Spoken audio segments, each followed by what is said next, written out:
like a very soft tone going on today. We're having some inside time for a lull. First, we're gonna start with introducing my lovely players. We're gonna start with who's on here. We're gonna start with Euphemia. Hey guys, I'm Kirsten, or Myriad, whatever you want to call me is fine. I'm a streamer on here on twitch.tv/myriad_x. I play a lot of cozy games. We do some spooky games with the Ghoul Gang occasionally. And then I do like art and TTRPG world building every other time. And I'm everywhere. I'm all over the internet playing various D&D games and TTRPGs. And I am playing Euphemia de Vesemir. She is a wizard, and high elf wizard, enchantment wizard. Very low AC, no hit points. One shot, she's down. No resilience at all. Nope. That con is like +0, baby. Wonderful.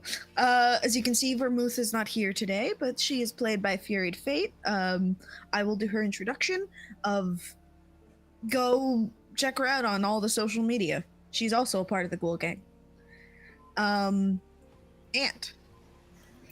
Yes, I'm AntDX1, Ant for short. I stream on twitch.tv/AntDX1, usually Sea of Thieves. On Thursdays, obviously, I do this. It's Thursday, doing this. In the game, I play Good Lord Theoden Deverett, heir to Woodkeel, which I had to write down because I'm gaining titles now. I am a swashbuckler rogue, human swashbuckler rogue to be exact. So, that's it. All right, fair enough. We're gonna go with Havoc. Introduce yourself. Hi everyone, I'm Havoc. I'm playing Rook, the Dragonborn Mercenary, and trying to keep up with all these socialites. Also, you can find me at Havoc_RPG. I play D&D games. I DM most games. So this is a nice change of pace for me. Thanks. Fair enough. And Lim. Hi, I'm Lim. I play Cassius, or Sir Cassius. He's a knight. He's here in this city as the head of the guard for the ambassador of Kuthia, the Republic of Kuthia. And he's kind of been swept up in this, especially because he's a very religious man, and given what's going on, this very much personally affects him. So he's kind of made some friends, like-minded friends here, and is off to try to discover what's the root of all of this. As usual, I'm not gonna plug anything. So Yeah, you're all off to see the wizard.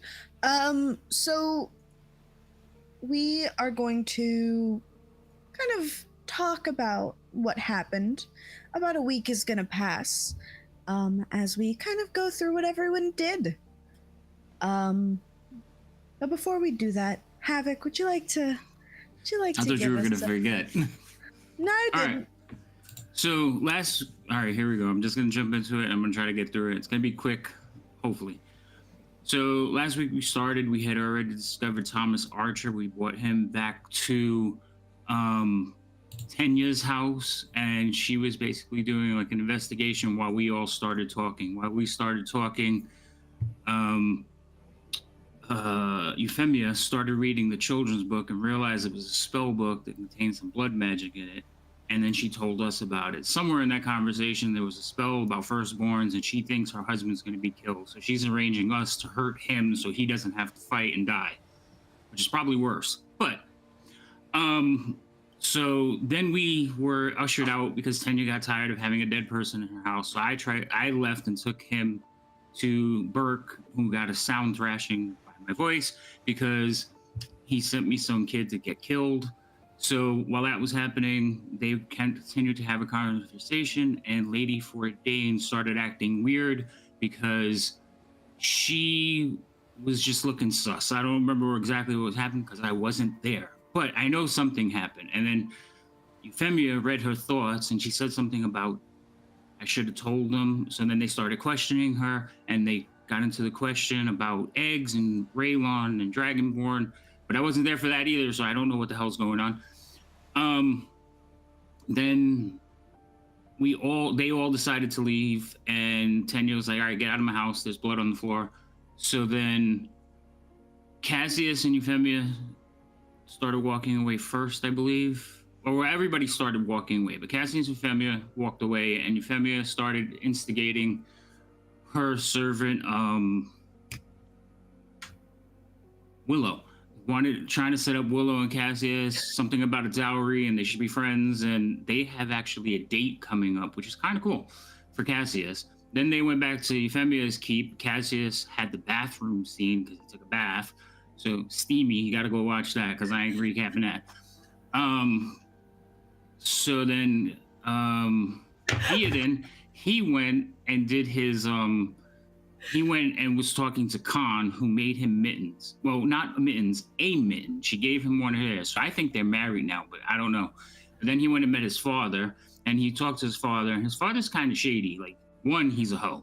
So he just had like women in place all the time. And then Theoden was waiting to talk to him. They went upstairs. They had a conversation about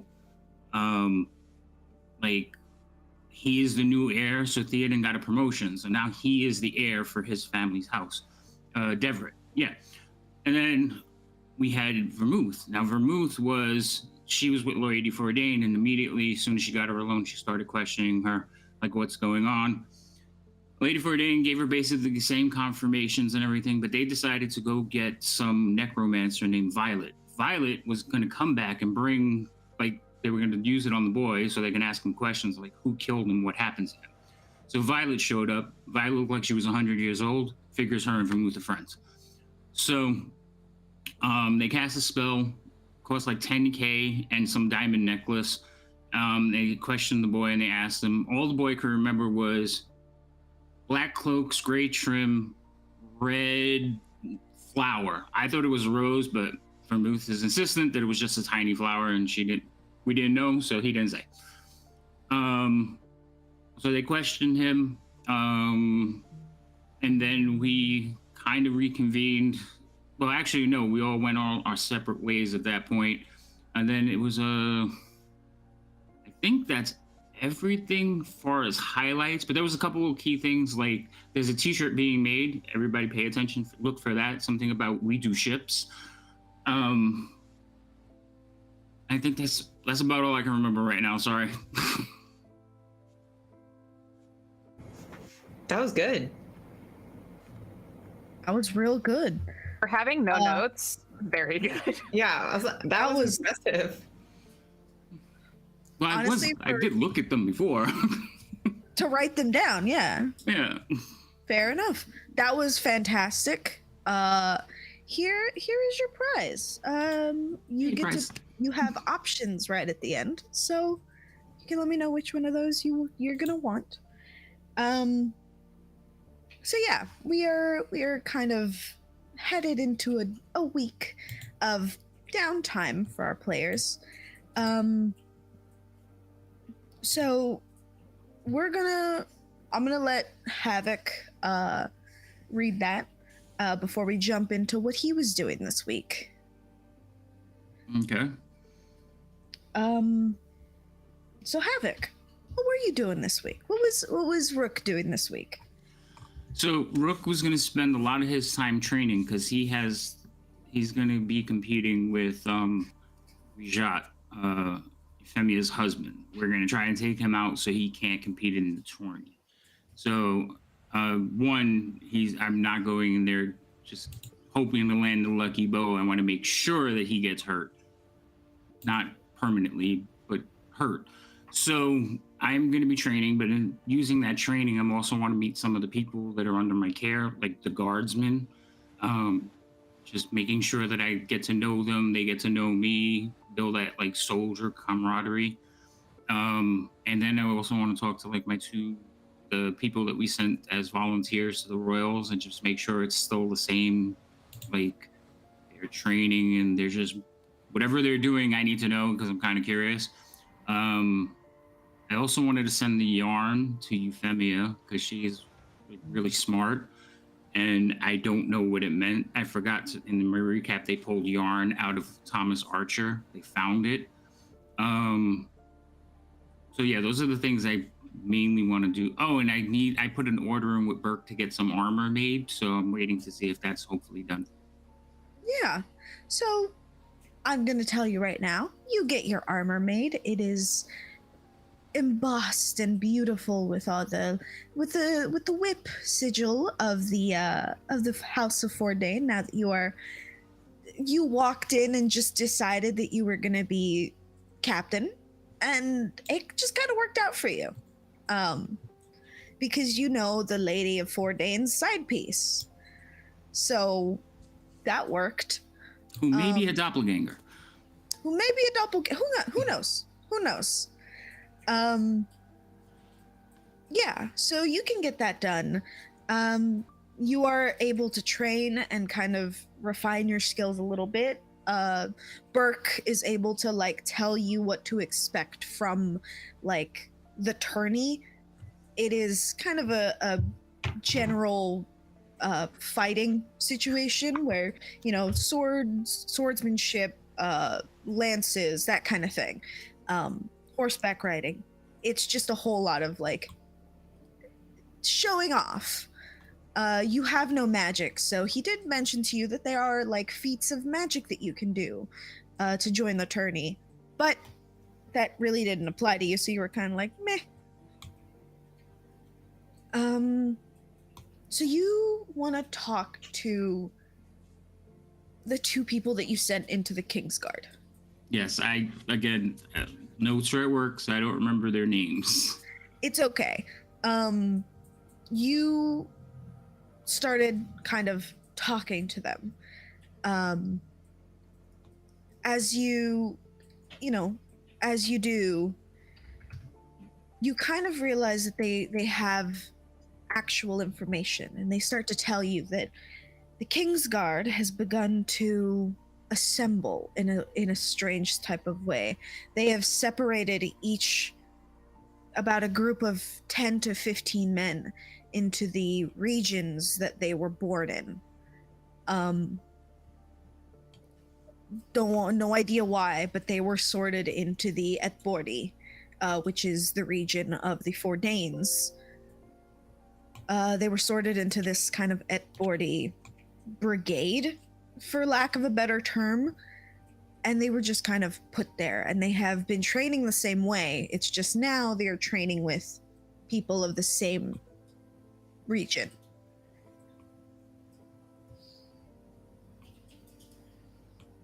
Okay. So what would you do?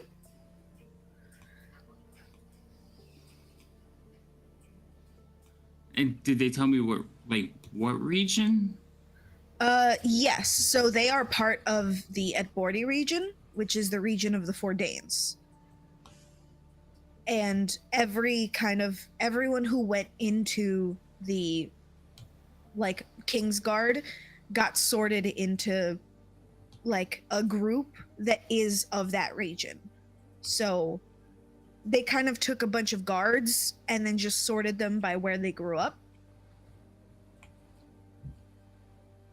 And that is what's happening. That seems strange, but it also... Because if you were planning to like take over, you wouldn't sort them into the regions they came from. They would have a problem killing their own. So now I'm confused on like what that whole situation is about. But I thank them for the report and tell them to keep their eyes open, and if anything strange, or like get word to me as soon as possible. And then really, other than like meeting the men in my guard and trying to build Burke up again after tearing him down, there's not much more I'll be doing than getting ready for like the tourney. Okay. Burke kind of has you sign some papers that will have you kind of name a commander of the guard if you do pass away during the tourney. He's fully not expecting you to like sign it over. He hands you a list of people that are suitable for the job, and his name isn't on it. Do I recognize any of the names now? Like most of them I know. Yeah, now that you recognize some of them, you see that a lot of them are like very strong fighters.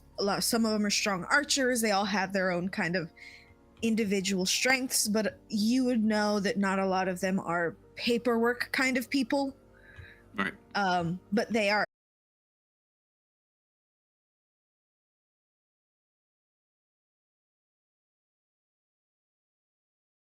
You have a seal. You stamp it and you send it into the House of Records, which is this specific house's record room, so that they know what comes next. And is that it? Is that all you're gonna do? Yeah, there's like one other piece that I like forgot to mention, like the end of the thread. Remember the coin that I found? I'm spending a lot of time with that coin, just trying to figure out why it's here. Okay. Because I know where it's from, and that just throws me off completely. Okay. You kind of play with the coin. If you want to give me, let's say, like, let's see what you got. If you want to give me a history or an insight check, I would let you do that if you wish. I will do the insight. All right.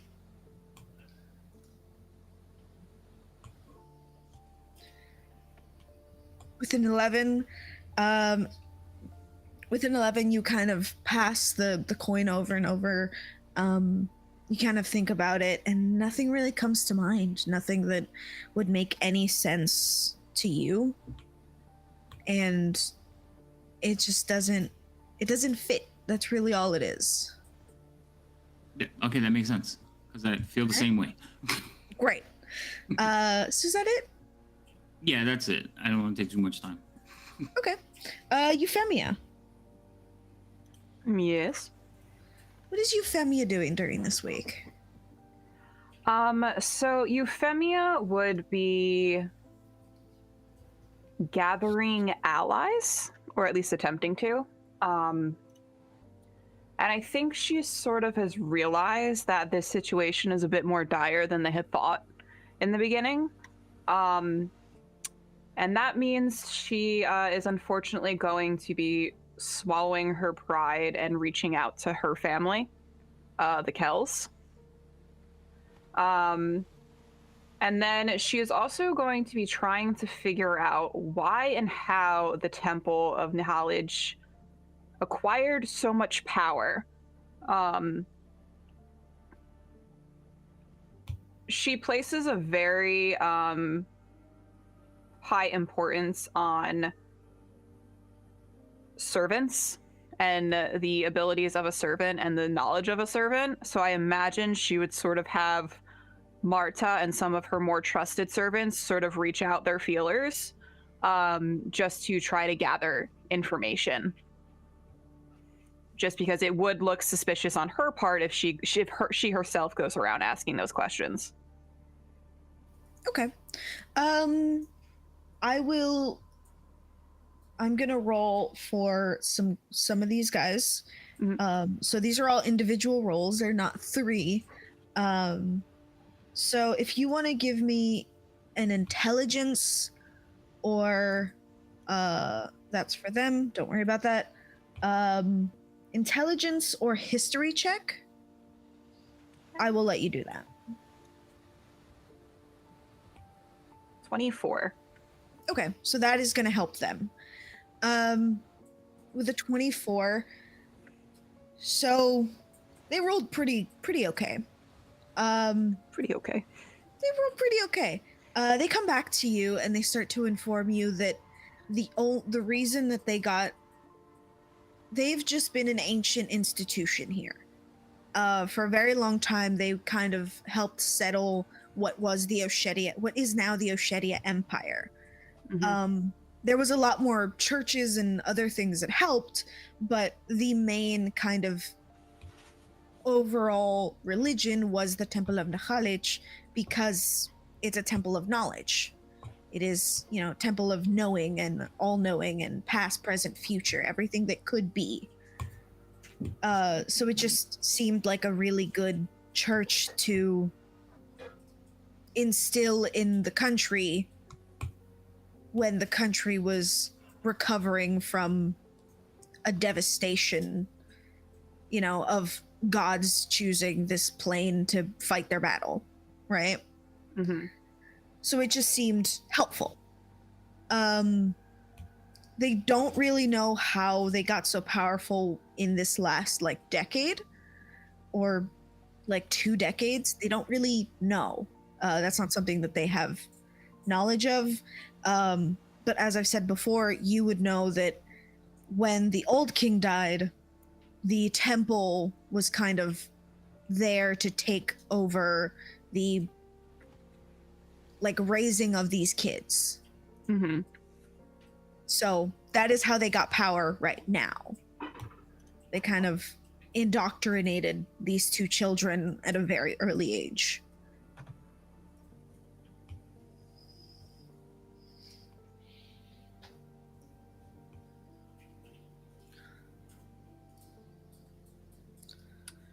Okay. And there's no sort of murmurs about why they would be doing all of this? Why now of all times? With They've had, 24, they've had time in the past to do this, so. with a 24, I will give you that having a child king that you raised and took care of kind of sets you as king. It sets Mhm. you up as head of state. So while yes, there was other times to move, this just, you think, again, 24, you think that the best thing was probably just, he's not going to oppose us, so why wouldn't we, essentially? Would I be able to determine if this has sort of been in the back, would any of the servants have heard whispers about this being sort of the plan all along? Or is this more of a thing where they sort of ruled the country as regent until the king was of age and they got that taste of power and now they don't want to let it go?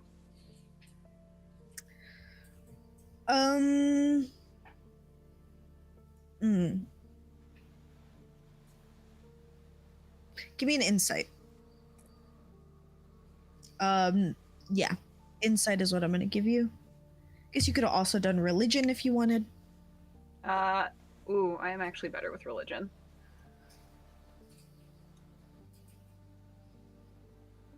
Only minorly. 10. With a 10, I will tell you that you there would be no way of knowing. Yeah. It's kind of a closed institution. They kind of keep to themselves. Hence the, curators. Mm-hmm. By the way, for the audience, curators are kind of like bishops in this situation. So you guys can keep up a little bit.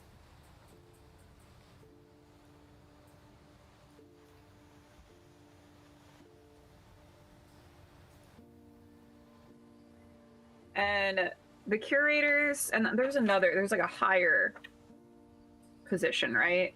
Yes. I have it somewhere. Maybe I don't. I mean, Sexton. I'm not. Yes. The sexton of the Temple of Nahalit, or Nahalich. Yes, she. Not the god. Hold on. Yes, they are the higher up within the church or the temple, they kind of take whatever the curators like bring back, and they, ironically enough, curate it to where they can kind of put things together and make them make more sense. They kind of do the research paper aspect of the temple. Now, is there one sexton or is there multiple? There's one. Okay, so have we seen that person yet or no? No. You guys Okay. have seen the curator of the House of Vilgaris. Okay, cool. All right, well, I think that's probably all I'm going to be able to glean from that. All right. So yeah, I will. I'm also gonna sort of have my servants also be like, just kind of like eyes and ears, flies on the wall. Okay. Definitely just going to have them, report back to me any sort of thing that they find suspicious, or odd, or any sort of murmurs or rumors that they might hear. All right. I can do that. Is there anything else you wanted to do with your time? I think I would probably reach out to Ada and Ramsey. Okay.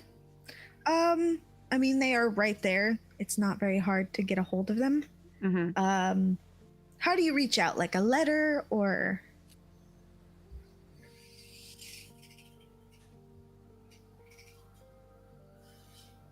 I show up invitation? unannounced. Okay, all right. A little rude, but fine. Yeah. Yeah, I you show up I still unannounced. need to remind like my father and my brother that they're below me. So. All right. Yeah, you show up unannounced. Do you have like a retinue, or is it just you and like a guard? I probably would have like for like a show of strength and power. I'd probably have 2 of the red swords with me, as well as like 2 of like my ladies. Okay. Yeah, you show up with your ladies in tow and your guards. Your mother greets you, and she doesn't really know what to expect, so she kind of like guides you into like a dining hall, and kind of lets you sit wherever you would like, and she asks you why you're here. Oh, I would like to see Ada if possible, Oh, if she's well enough. I believe so. She is having a stroll in the gardens with your brother. I'm gonna sort of like get up very like stiffly. Like it's very obvious that I am uncomfortable being alone with my mother. Okay. And sort of just want to get out of this situation as quickly as possible. I will give her a little curtsy, and let her know I remember the way, and I will walk my way to the gardens. Okay. Yeah, you walk your way to the gardens. Your mother doesn't really stop you. She kind of knows the deal. And yeah, you find Ada and Ramsey strolling through the gardens of your birth home's villa. I will let my little entourage know that they can sort of meander off and do their own thing. And I'm going to approach my brother and sister. Yeah. One of the red swords obviously stays behind with you, but the others kind of wander off and do their own thing. And you see kind of Ada perk up. She's got a little shawl on. She's kind of finicking, playing with the necklace around her with the sigil of Ramira. And she kind of looks at you. Hi, I didn't expect to see you. Thought I would surprise you with a visit. And I'm gonna sort of like just walk up to her and loop my arm through hers, and kind of just fall in step with the pair. Okay. You do that. They don't. I mean, they're not going to stop you. They look over at you, a little bit surprised. And what did you want to talk about? Perhaps. Well, I wanted to see how you were first and foremost. Well, I've been doing better. I've had a few people bring me different concoctions, and one of them seems to have been helping. Euphemia genuinely looks very, like, happy with that. And she'll sort of pat Ada's arm. I'm so glad to hear that. And then I'm going to sort of look to Ramsey. I did have a question. As you know, I never really come with one intention in mind. I wouldn't expect you to. Have you heard any murmurings? Have brother and father been involved in anything? Involved in what exactly? Things with the king and the burnings. Have they spoken to you about their opinion of it all?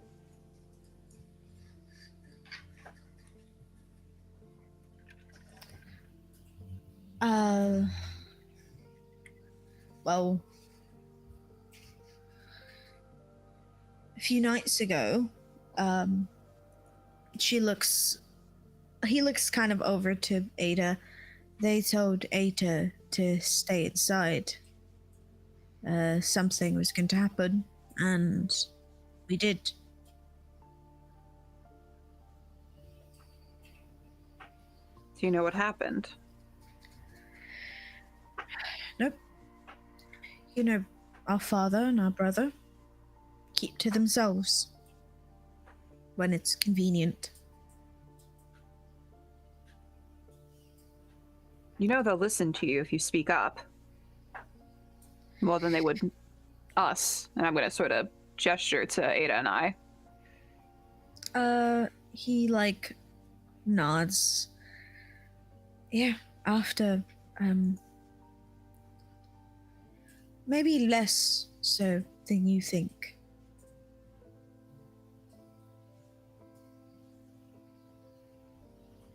Have you been fighting? I punched our brother once. Didn't seem to knock any sense into him, so... Does have a thick skull. Just... He's sick. He's trying to marry a girl of 17. A child to him. What child? Who? That's the bit I didn't get.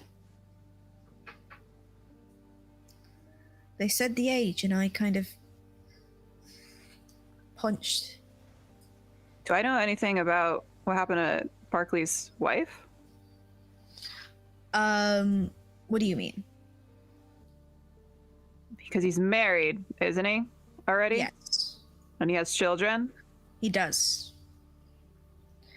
Did something happen with his wife, or is he trying to take another bride? You don't know. You've been away from your family for a very long time. Yeah, I'm gonna kind of look to Ramsey very confused. What if his lady wife? I don't know. You've not heard from wish her. I could know. She went out. She stayed behind in the gauntlet, and he says she is fine with it, but I don't know. Since he has no children, perhaps they are trying to fix that.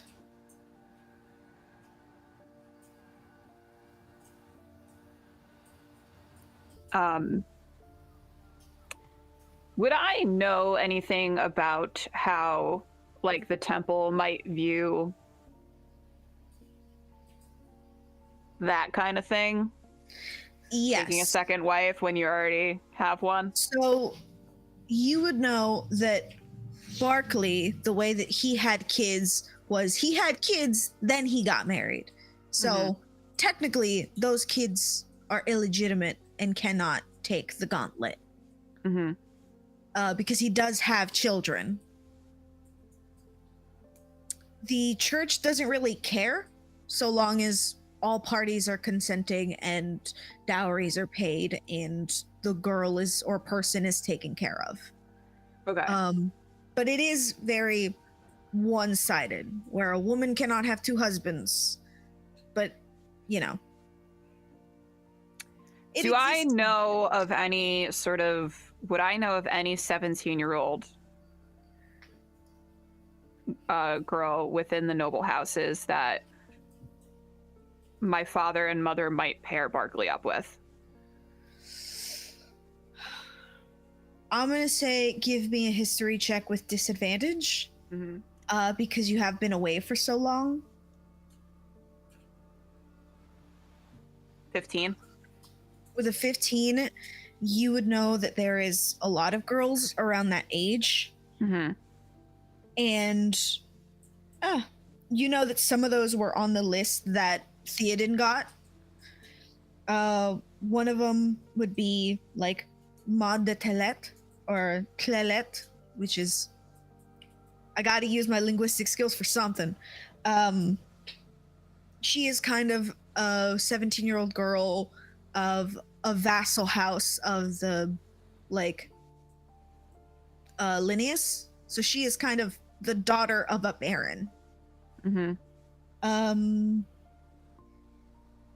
Raylon, she is the kind of one of the daughters of the Raylon family.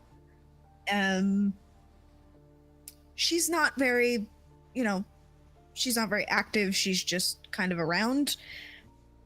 Another one that you would know is your sister-in-law, Emiya de Vesemir. So there is like countless girls around that age that they could pair him up with. With a 15, I'm gonna say that you can't really narrow it down any further.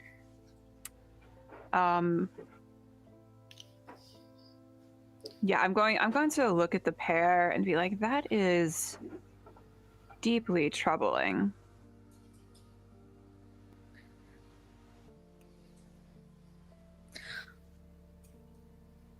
I can't believe father would allow that. Father is not going to be Lord of the Gauntlet for long. So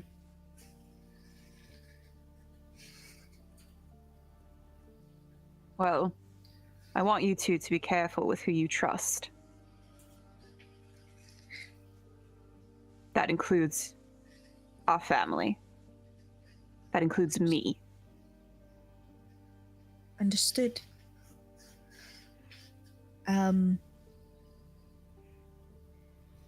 Well, I will not be trusting you any longer. Ada kind of giggles as she kind of goes into a little bit of a coughing fit. I'm gonna rub her back and just try to soothe her. You soothe her and she like takes out like what looks like a little potion bottle and she takes a sip and it seems to help her a little bit. Well, is there anything else we can help you with? No. I had hoped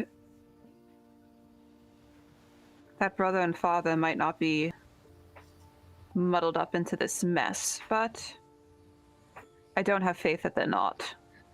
And I don't trust them enough to ask them for their help or their alliance, so. I fear that it's Barkley that we need to worry about the most.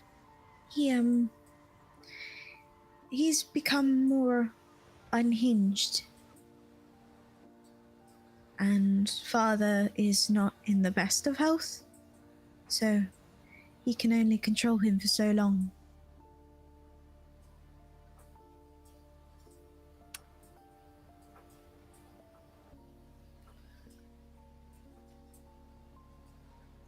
Euphemia's like thinking to herself, like, do I kill my brother?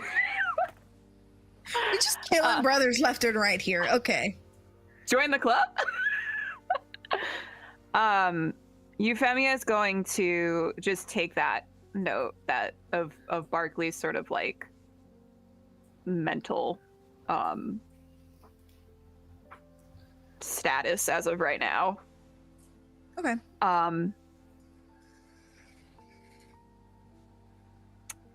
If you hear anything, or if you're ever in fear, you're more than welcome to stay at the De Vesemir Villa. If you don't feel safe here. Ada kind of laughs. I was going to join you for lunch if you would allow me to. Euphemia, like, just like a smile lights up on Euphemia's face, and she's like, I would love nothing more. Ramsey kind of goes, I will allow you to do that. I have some business to attend to. And yeah, he lets you two go. Yeah, he kind of goes off and does his own thing. Is there anything else you want to do?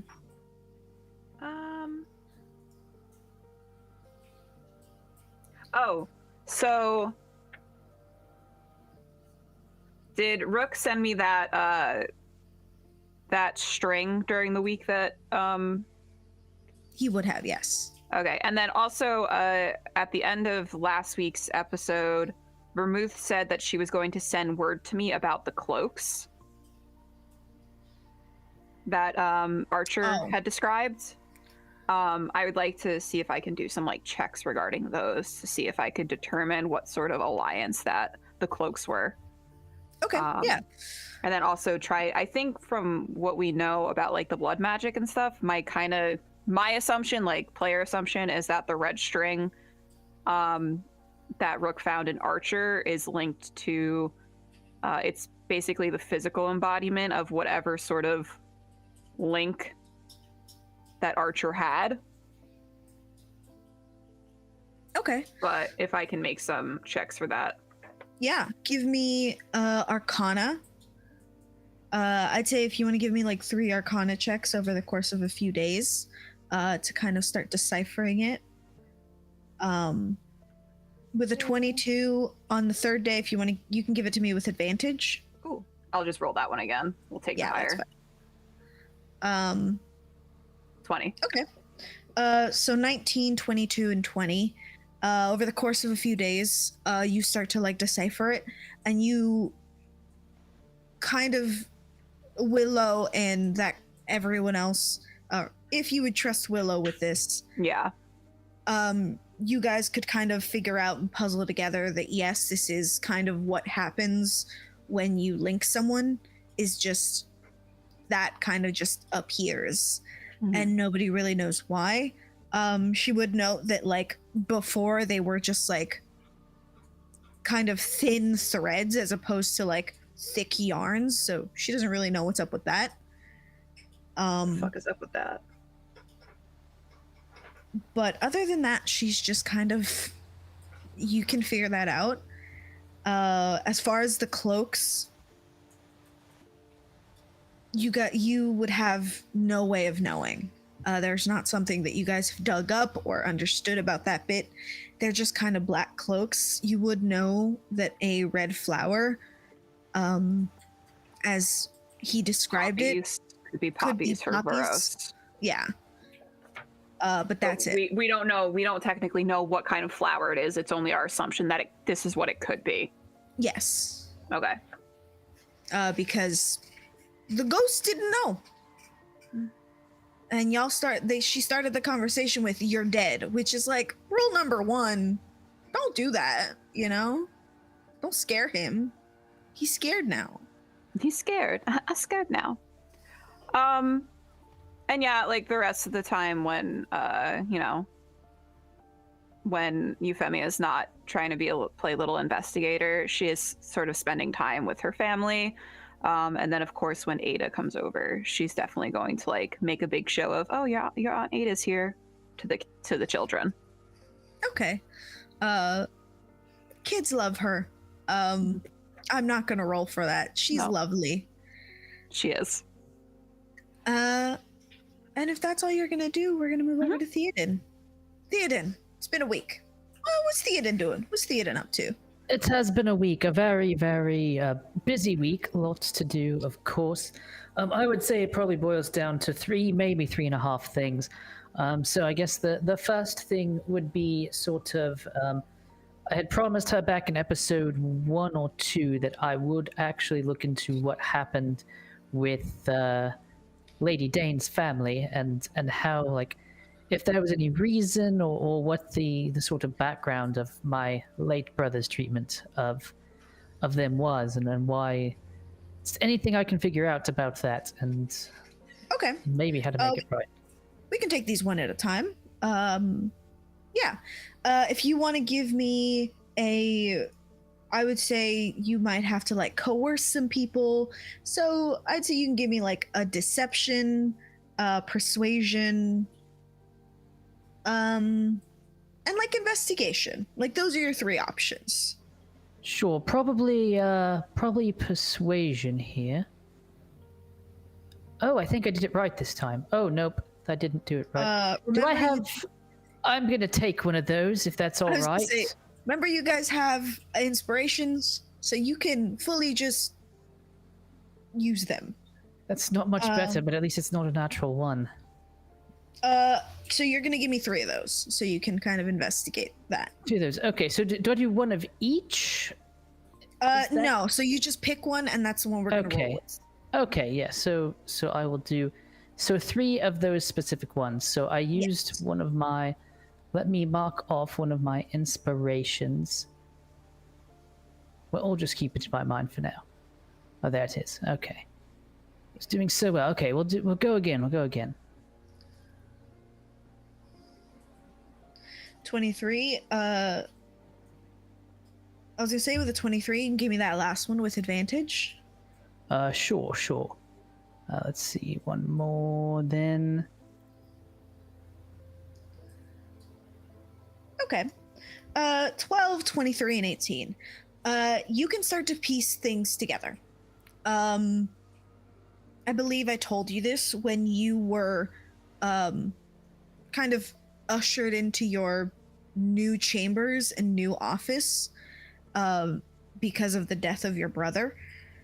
You would have found a piece of paper with a list of potential like brides for him. And on it, you would have found the name Lady Condane. And you kind of piece together that Condane was a baron, was a baron's daughter of the Woodkeel region.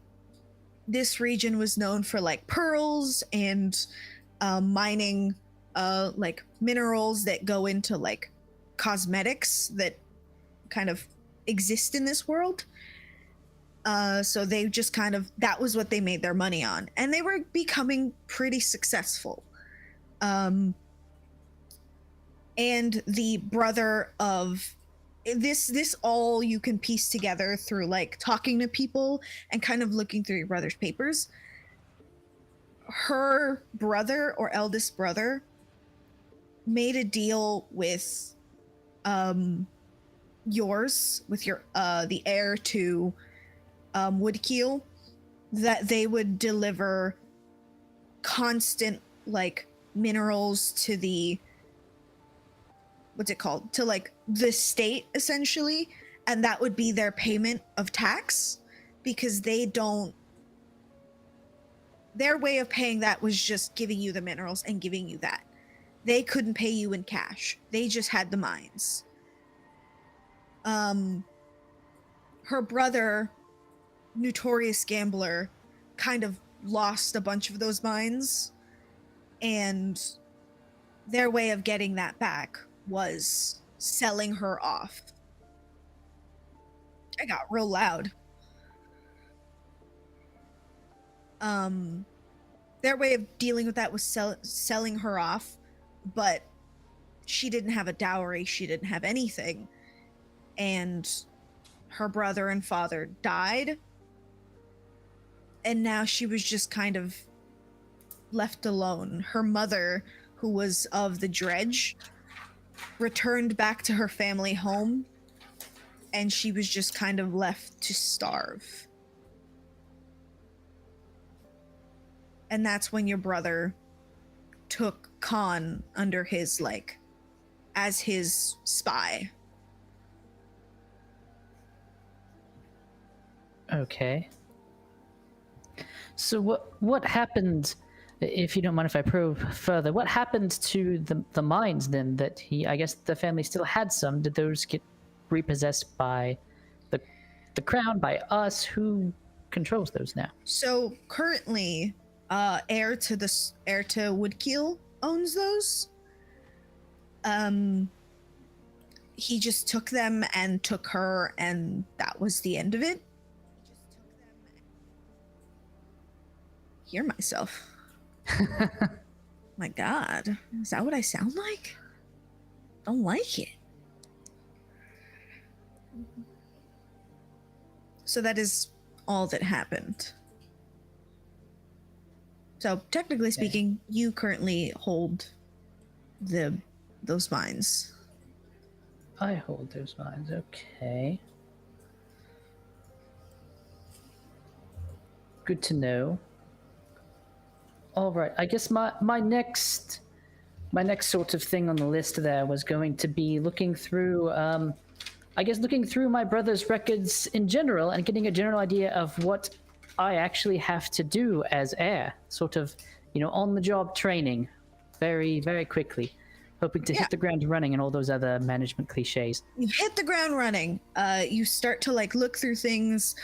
First, you have to take possession of the castle that was supposed to belong to your brother, and you're supposed to name it. Your brother never took it, and it currently has no name. It is just big castle over there. So that is one thing you're supposed to do. But as your father kind of begins to instruct you, there is one thing and one thing only you are meant to do as heir to the Stowe, as he is still alive and still kicking. Find a wife, make a kid.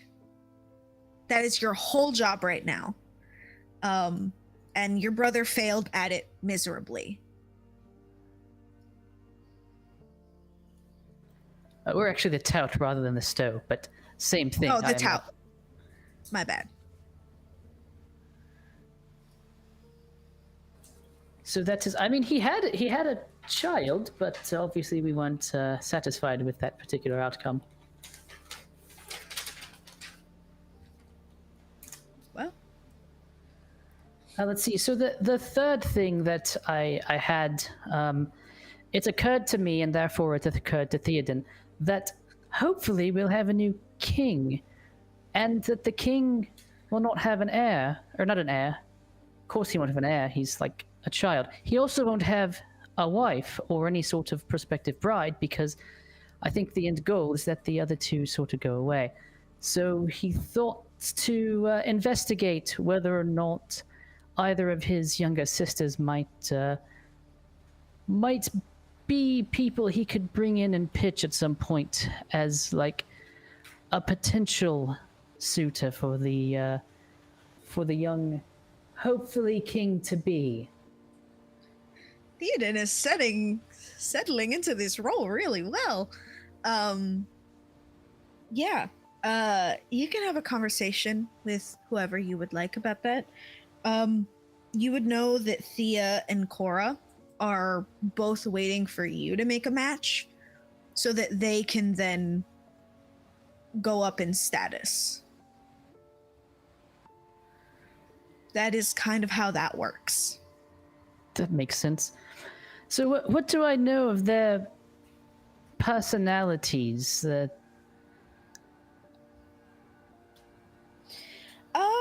personality-wise, they've never really shown interest in politicking or really anything other than like being ladies of the court. They're twins, they're inseparable. Cora likes to like knit and embroider and that kind of thing, whereas Thea is a little bit more adventurous. She likes to hunt, she likes to go on rides, like horseback riding, she likes to paint, and she likes to kind of travel. So that is where she is at. Okay.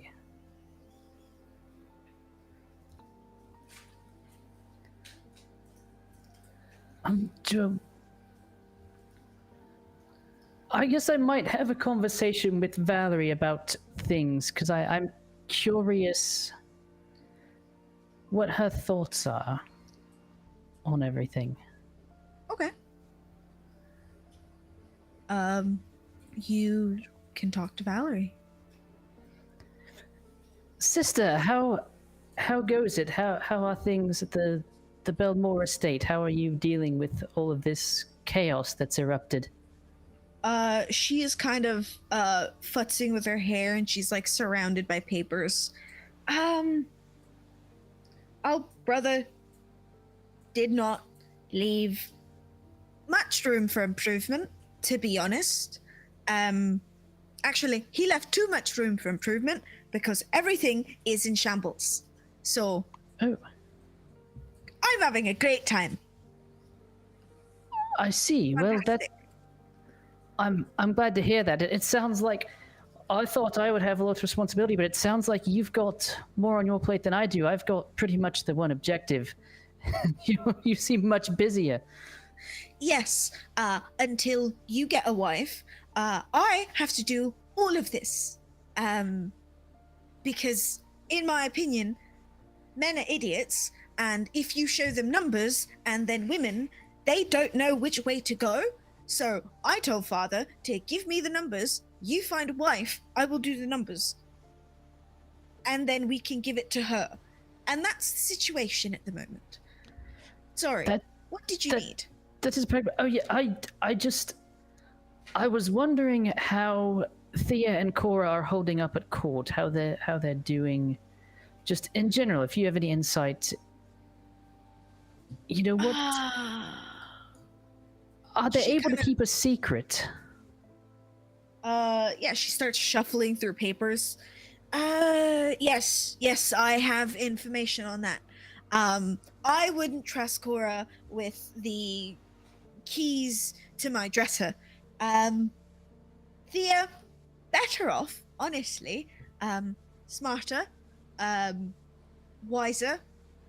I would trust her with the family secrets. So, does that help you in any way, shape, or form? That helps me in every way, shape, or form. I guess since you're doing the hard work, I thought perhaps Father's filled you in on sort of everything that's going on with the overarching world, correct? Yes, I believe I have the numbers of men that we have contributed, correct? Yes. Great. So I was just thinking perhaps there may be a king in need of a lady wife, and I thought perhaps my dear sister could help out in that way. Maybe. It's still the gears are still turning, but I thought what better way to celebrate my becoming heir than my first plot. Thea or Cora? Well, that's why I was coming to you. I've been away. They were much younger when I left, so I'm not really sure. I didn't have a good grasp on their personalities. So probably the one that we can trust, considering we might have to start making these moves before he's actually king, which becomes dangerous. And so, loose lips sink ships and all that. Yes. That is the smartest thing you've ever said to me, brother.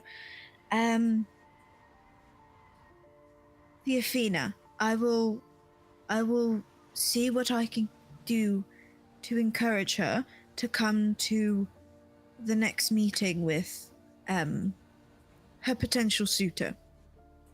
Sure, yes, absolutely. And I have no idea when that will be. I've only seen the man once.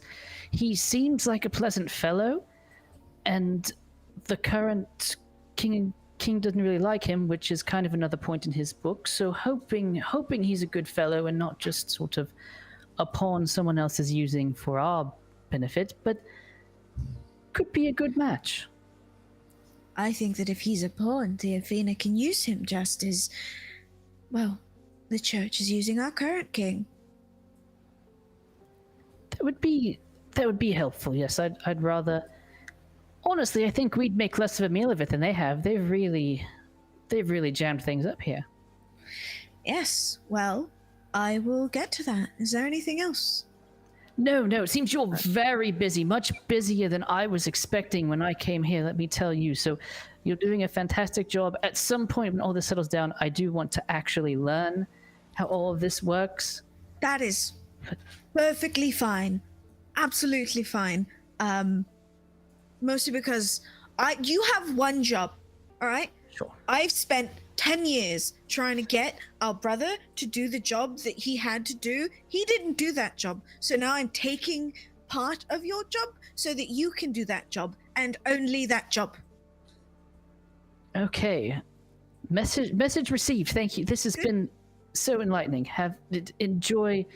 Oh, good luck. Goodbye. Great. Brother, don't fuck up. That's the go. You leave. Anything else? Well, just returning to that list, I don't want to go over it piece by piece, but since you'd already listed off some of the names, most of the names really, I'm just curious. I don't want a full biography, but maybe like overview, like first daughter, second daughter, what do they bring to the table as far as just station and things Theoden would know just from reading the name? Okay. Off the top of your head, Emilia Vesemir, giant dowry. Connection to the de Vesemir family.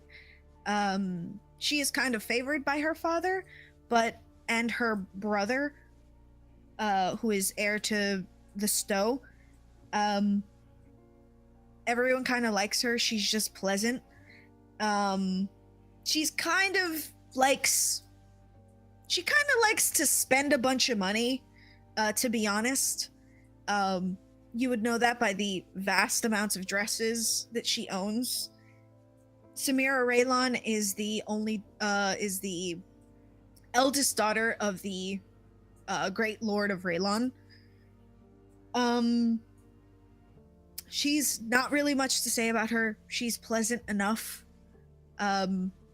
She likes to just knit and embroider and she's kind of every other lady of the world or the court. She likes to embroider, she likes to knit, she likes to just exist and do things for the joy of it. Lady Zinva Fordain, she is strong, very, very well spoken, extremely intelligent. She does not hide any of her opinions. She thinks that if she does not like a suitor, she will tell them to get out and throw things at them. So, and Lady Zinva, that is Vermouth's partner? No, that is Okay. the sister of Vermouth's partner. Okay, gotcha. So she is not Lady Fordain. She is just the sister. Lady Maud de Clelet. She is a baron's daughter of the area of Linias. They kind of own very big farms, and they are pretty well known for their, corn growth, basically. They know how to grow good corn, and that kind of gives them quite a bit of wealth. So they are the wealthiest of the barons within the Linias territories. Maud, she is polite. She likes to read. She likes to kind of what is the word I'm looking for? She likes to write, and she likes to. Oh my god, I can't remember the word. Politic, essentially. That is what she enjoys for the most part. A lot of people say that she is kind of the brains behind her family, but that's maybe true. She has 3 older brothers and 3 younger sisters. So, middle child syndrome. She does not like to be ignored. She will have a fit. And Lady Condane. You know everything about Lady Condane. Or quite a bit about Lady Condane. And those are that's kind of what you know. All right, yeah, and that's I think everything, because that was the half thing. There was the looking for or evaluating the list and anything that might come of it. So yeah, I think there is a 5th thing, but that's in the background. Got to think of a name for a damn castle, because I don't know what to name a castle. I could name ships all days, but a castle is completely different. Like, I even thought of some names that were ships. I was going to name the Charlotte after my famous capture, but that just feels too on the nose. Or like the Sea Serpent, but it's not on the sea, so it's just not anything that really we have to go into. But I'm just going to be struggling with that for a week. That's going to keep me up at night. That might keep Ant up at night as well, but we'll see how it goes. Gotta name a castle, bro. Sorry. That's the rules. Is there anything else?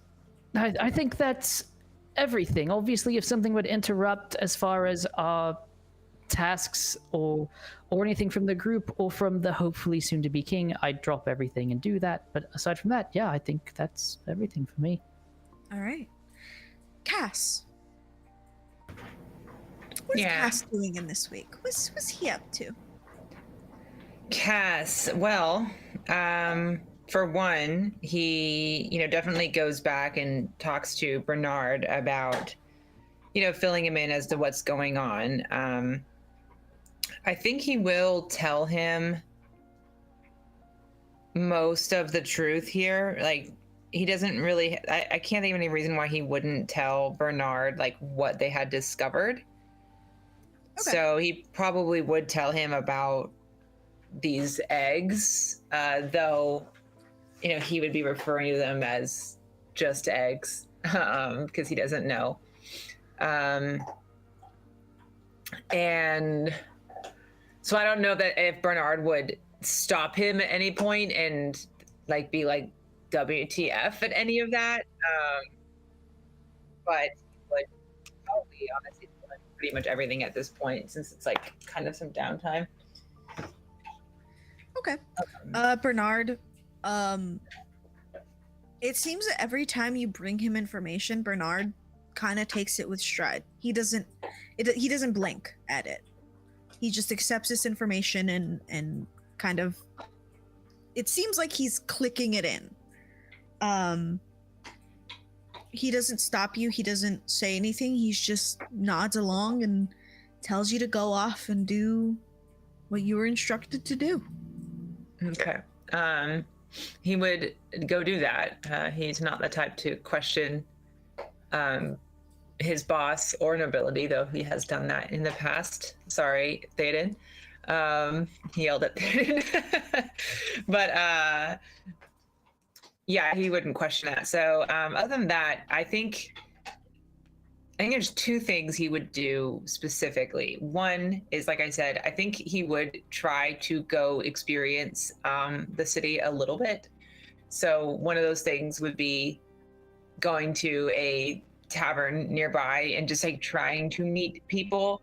I think he would go alone to check out the place to see if it was a decent hangout before he invited anybody. If it was a cool hangout, he would probably call Theoden to see if Theoden wanted to be his wingman at the bar.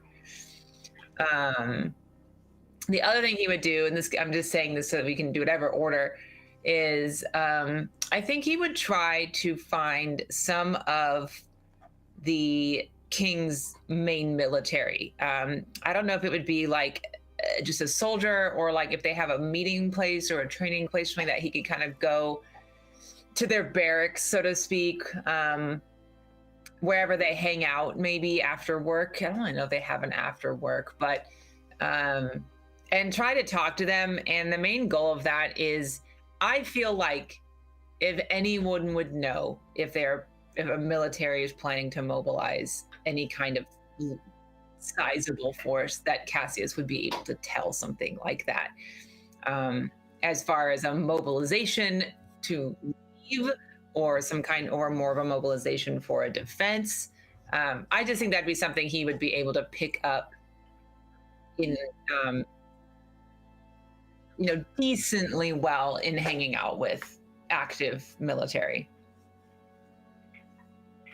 Okay.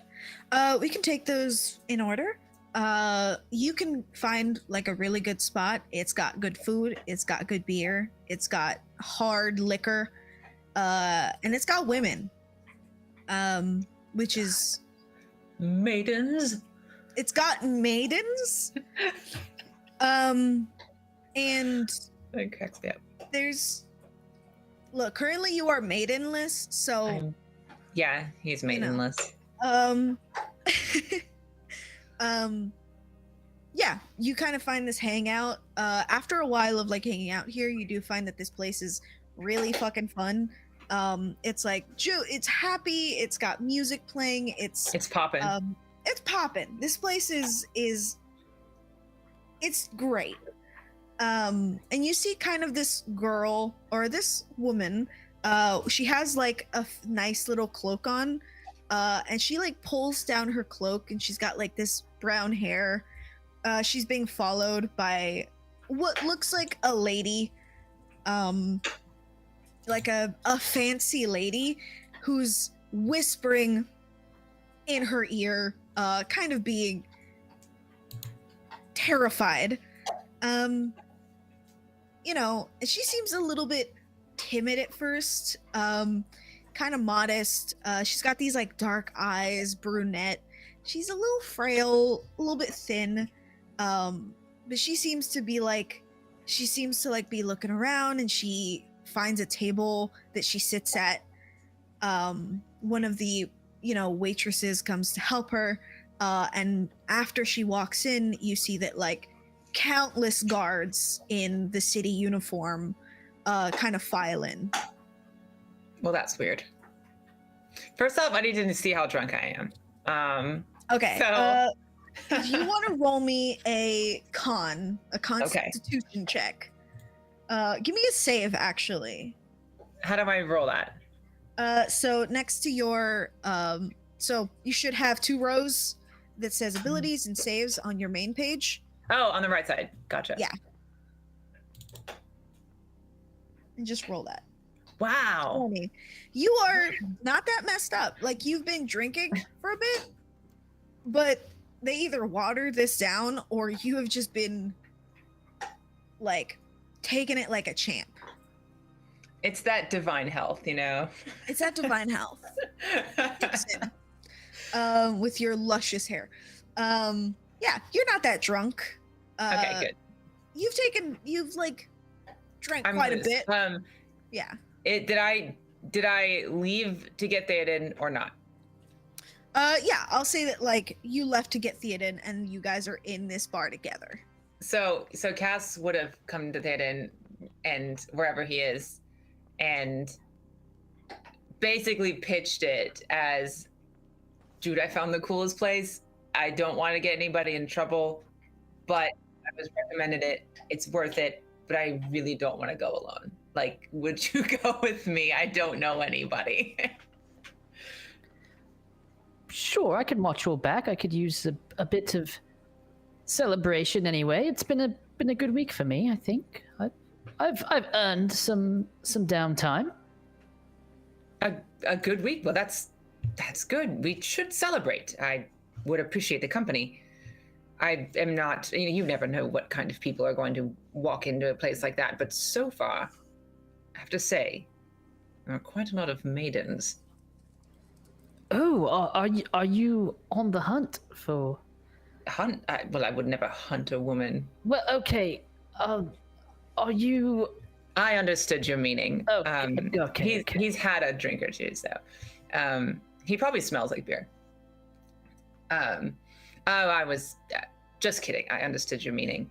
To answer your question, I'm quite a bachelor.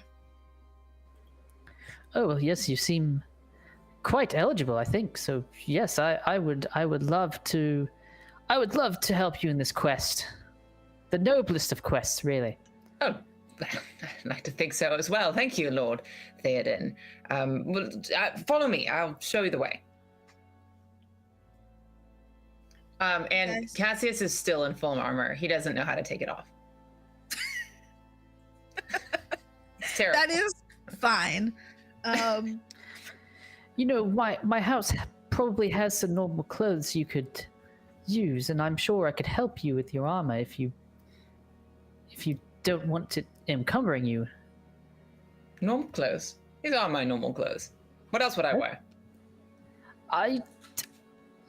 To be honest, I don't know. Looking at you, I can't imagine you in anything other than armor. I like to think you sleep in that. I do. Well, that feels dreadfully uncomfortable, but I can't picture you in anything else. It's better than those stuffy court attire outfits that you all have to wear. I can't imagine it. My armor, my clothes, they are an extension of myself. You know, I thought that as well, but you get used to them. There's a certain swagger, a certain confidence of dressing up and looking nice that you just don't get on the ship when all your clothes are wet and torn and ragged. So it's growing on me. I didn't think it would, but it is. You know, I think the only people who might have problems with your clothes wet, torn, and ragged are a bunch of married or ineligible men. I think if you were to be found that way in a different circumstance, it might be quite desirable. Just as a bit of, to give you a confidence boost. Oh, well, I hadn't thought of it that way. I hadn't really had a chance. Not a lot of women on the ship, to be honest. Haven't really had a chance. So the only women I've sort of been around have been those at court, and I'm not sure they'd appreciate the more rugged type. Although maybe some of them would. Everyone seems so but don't perfumed and stop proper with here. that. Save that for later. That's what I think. Well, it isn't my place. I'm sorry, my lord. No, your advice is very, very welcome. We are not lord and knight. We are two bachelors just having a good evening. Well, since you say, I think that everyone should put their best foot forward, of course, and try to appear as put together as possible. But I don't think it is necessarily what all people want. So if who you truly are is this man of the court, this man who wears stuffy clothes and tight waistcoats, then that is who you should put yourself out there to be. But if you are, in fact, a rugged sailor with torn clothes, then you shouldn't lie about it. Who are you, Theoden? You guys get to the bar.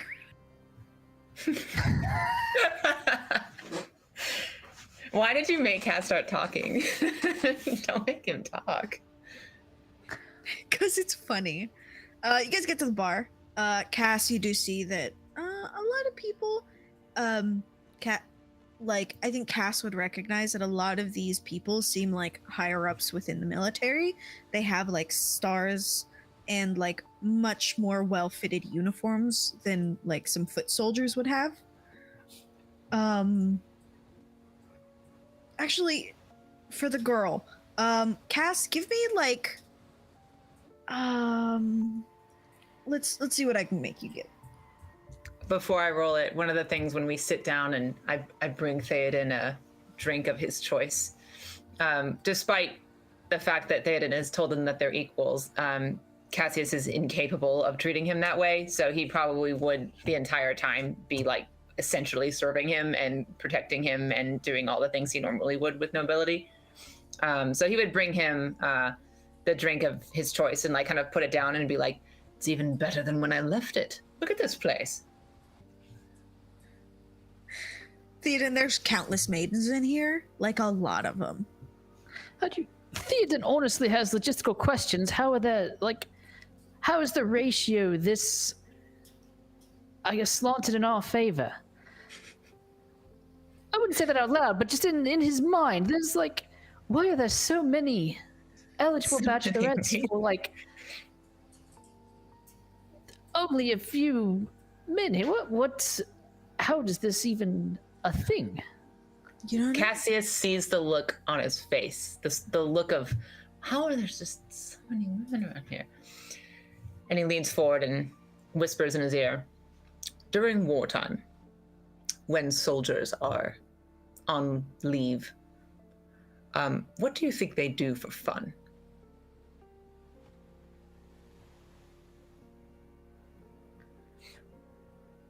I don't know. Play games. We were on a ship, so during wartime, I don't know. We play games, maybe some cards. Some. Oh God, no! We don't play cards and games. I mean, you might. There's a bit of that, but not as many maidens. We sort of made do. You made do. Yes. Well, I suppose that being out at sea, you were rather limited. You see, here on land, when we're on leave, the place we go is the local tavern, the local bar, speakeasy, whatever it is. Where do you think eligible young women go during war times? I think they sit at home, knitting, making silly things like mittens. No, you see, they go where the men are, because they too are looking for the same thing you are.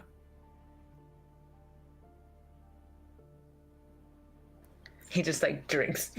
So what is it that you're looking for? Well, a wife. And they're also looking for wives. I suppose that makes sense. If they're all in the same place, that would give them a lot of options. Mm-hmm.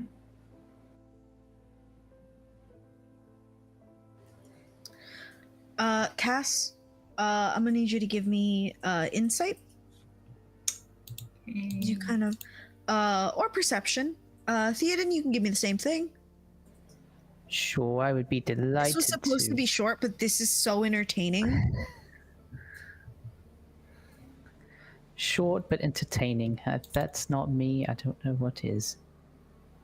Wow. We're both very insightful and perceptive. Yeah, with a 17, you see that girl that walked in with like the cloak, she has a very familiar face. If you didn't know better, she has a lot of the features, like the nose, the chin, the like sharp features of Euphemia. I see. Kaz, I think she might be after you. Do the hair thing. What?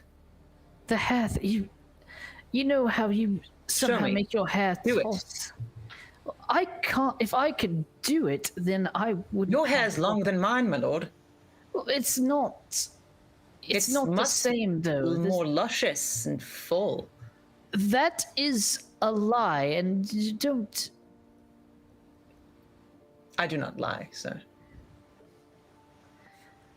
Like, give it one of these.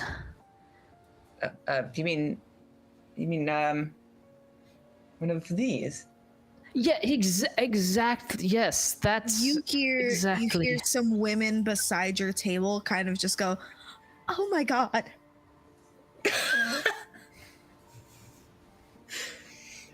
Now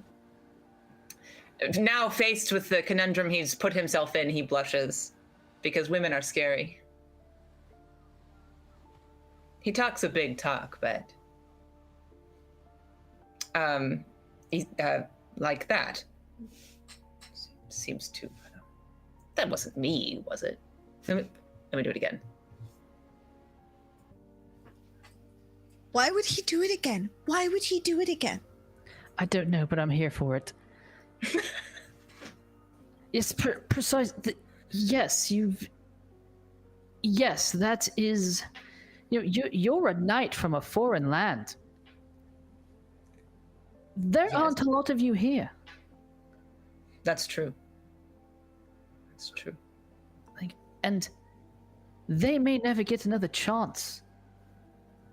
Which one of them looks the most desperate to get out of here?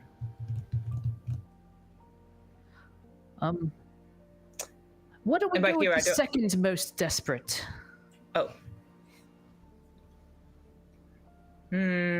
He's gonna look around and do a thing that I learned at conventions called "fuck me eyes." God. And it's when you're like walking by people or looking at people and you lock eyes for about a second too long and see if they look away or if they keep looking at you. And there's like that little bit of like and that's what he's gonna do with like everybody in front of him, including the lady and the lady in the cloak. There were two, right? Yes. She pulled her cloak down. Okay. So they're just sitting. Yeah, give me a charisma check with advantage because we've established that Cass is hot as shit. Okay. He fine, and I'm gonna give you advantage for that.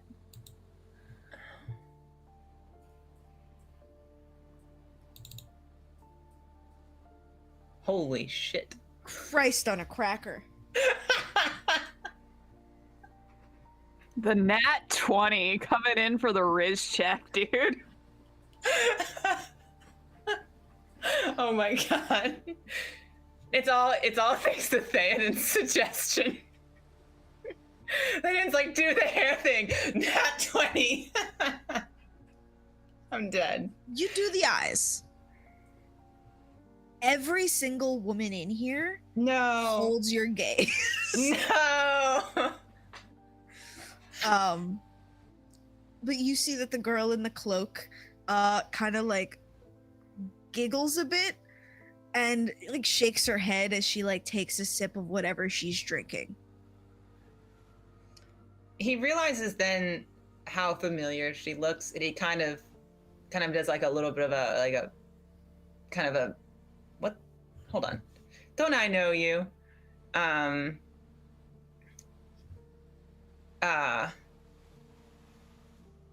what's your question? Don't worry about it. And he's gonna lean over to Theoden. Does she not look strikingly like Lady Euphemia? You know, now that you mention it, yes, it's almost a spitting image. I wonder is if it that's obvious? Emilia. Okay. Well, wait, no, that wouldn't be, because that's the wrong family. Scratch that, but yes, strikingly, I would say. Is it obvious that there's like still a lot of like guards that came in? Yeah.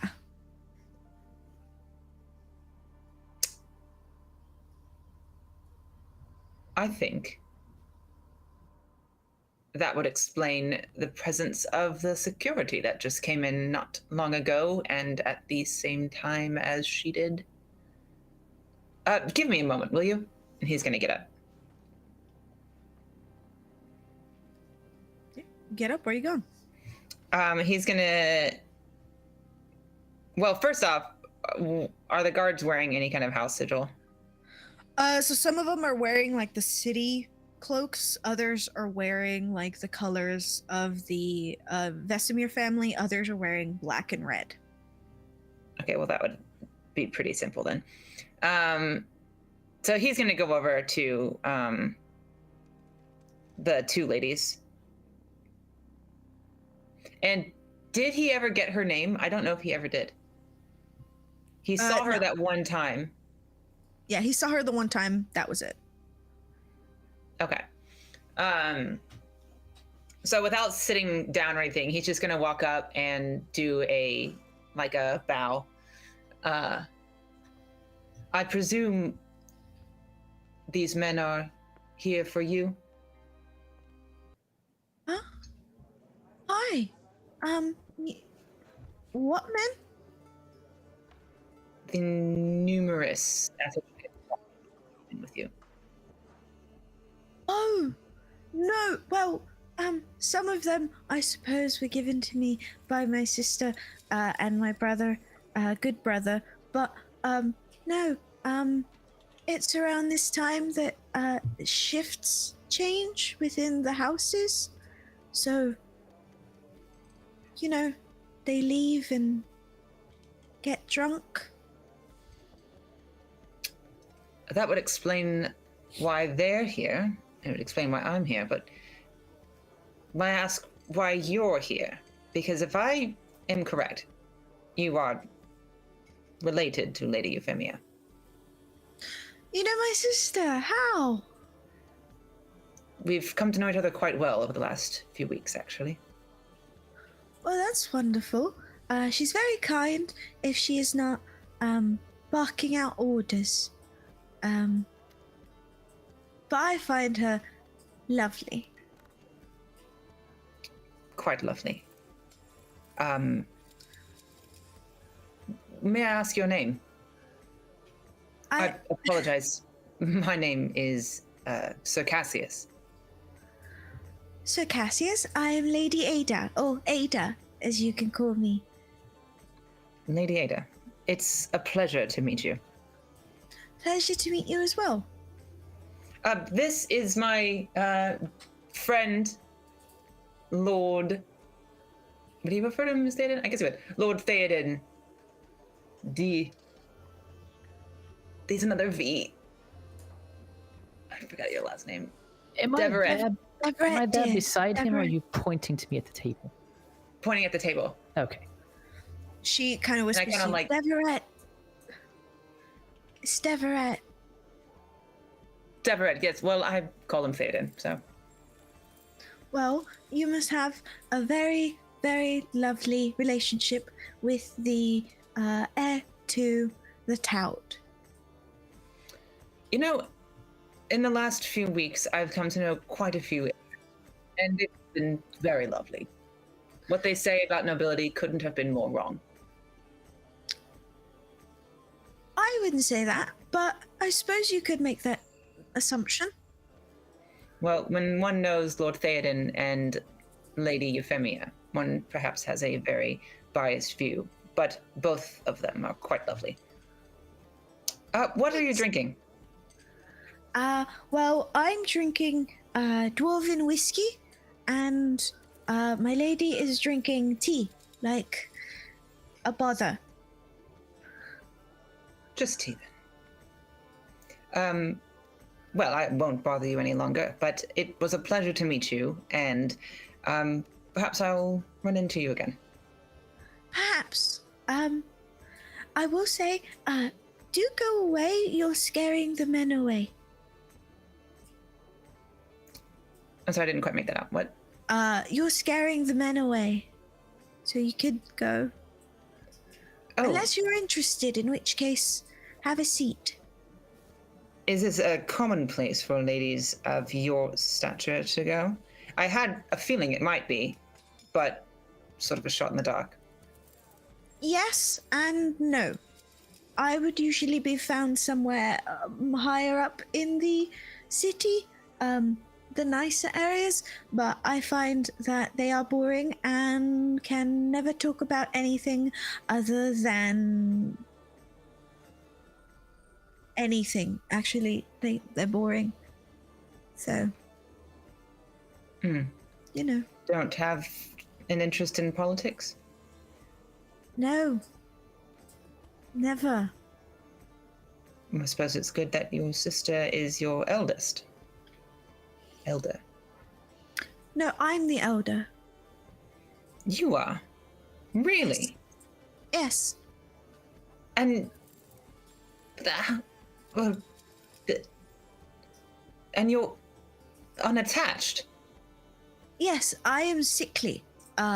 So generally not very interesting to noblemen. I don't understand why that would be, and you don't seem very sickly to me. Not right now. I suppose that's So the are you- dwarven whiskey. Are you going to sit, or are you simply going to scare away all the men that are going to talk to me today? If I scare them, would it make me more attractive?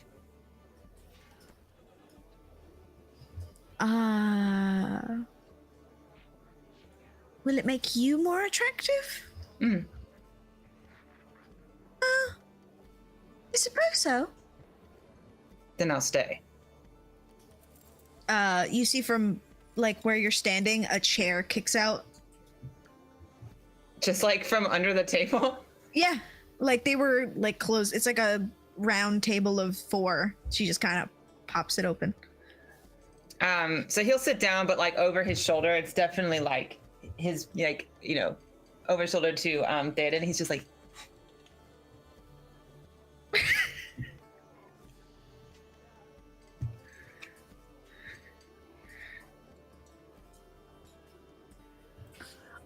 I'm gonna say Theoden doesn't know what that means, if for no other reason than I don't know what that means. he's just giving him like the, like, you good man, you come in, you stay in, like. I give him a thumbs up and like, I should like go.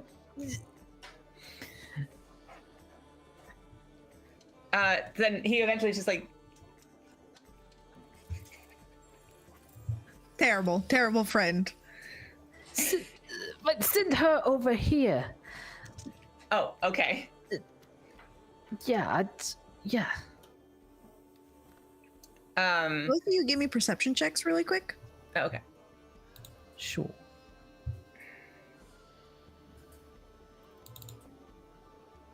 Did I just click twice? No, I didn't. It was both of us. Okay. Cass, what were you gonna do? Oh, I was just gonna say that they'll have a conversation, and I don't want to drag out the scene too long, so I can off-screen it, unless you Okay. want me to do it. No, it's okay. Yeah, you guys can have a conversation with an 18. You don't really see who is leaving, but you do see like 2 figures exit the bar as Okay. you continue your conversation. He will. I'll say the key parts of the conversation would be, you know, where she's staying and how she's, you know, if she's enjoying the city and stuff like that. And if she seems nice, he'd ask about coming here again with and running into her.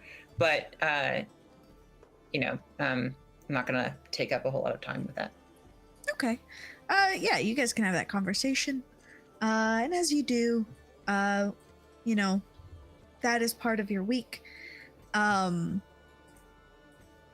You guys, you know, leave this tavern. You guys accomplish whatever you were going to accomplish within the week. That took a lot longer than I thought, but it's okay. It's fun. And as like the days die down and the week of like the tourney begins, weeks are starting, like the days are getting more hectic. Each of you can see within your respective households that like people are starting to get ready for this. Theoden, you see that one of your father's like most well-trained guards, which would be like a cousin of yours, he is like getting ready. They are preparing him. He is training. He is making sure that like he is well trained enough to like make it enough, like deep enough into the tourney. They're like fitting him with armor that is practical but just absolutely gaudy. Like it's like got a copper sigil on it. It's got the like sigil of your house on it. everywhere in the city you can see that there's banners hanging overhead with every single house sigil on it.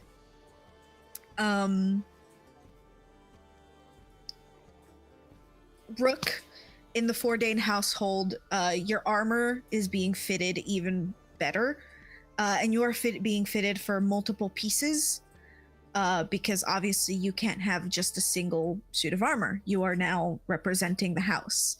Lady Fourdain wanted to fight, but with the, vermouth convinced her that that was probably not the best idea. And after a talk with her sisters, she decided that you would be obviously fighting for them. Cass, you are not forced to enter this tourney. But Bernard does ask you if you want to join.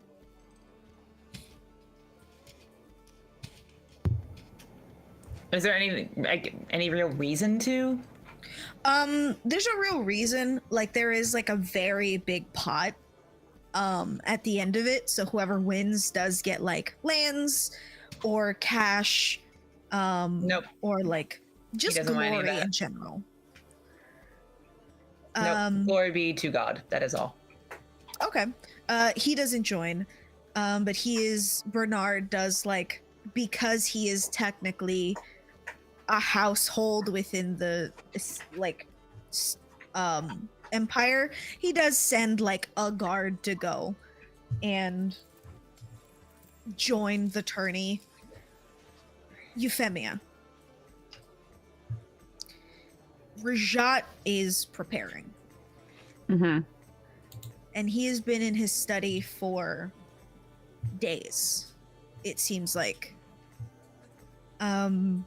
Solicitors and lawyers, everyone who could possibly go into that room has gone into that room. And each one of them come out with this like somber look on their face.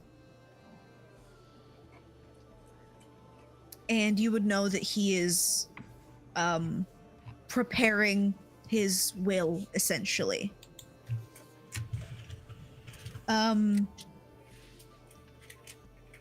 He doesn't, like, he is being fitted for armor. He is like calling upon anyone that he could possibly, and that is where he is at. Do you talk to him?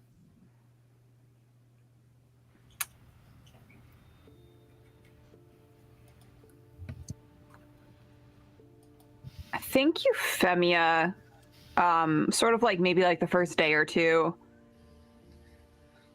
she's sort of not quite giving him the quiet treatment, but trying to process it in her own way. And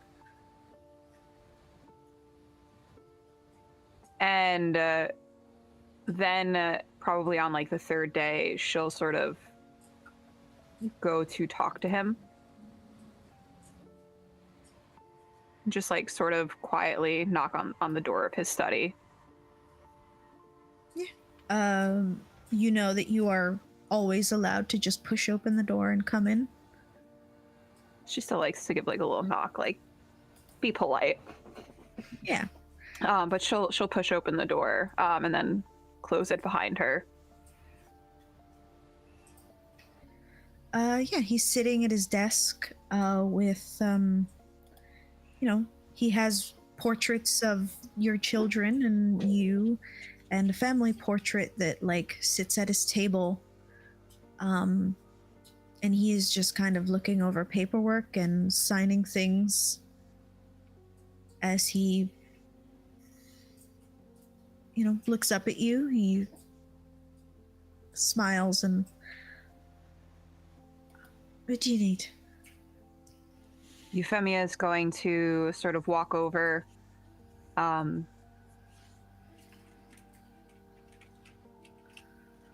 grab his hand, as she normally does when they're like conversing with each other in private.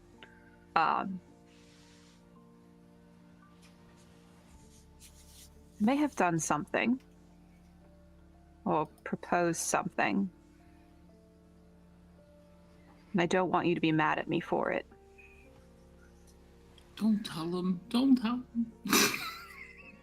Sorry, I thought I was muted. You're good.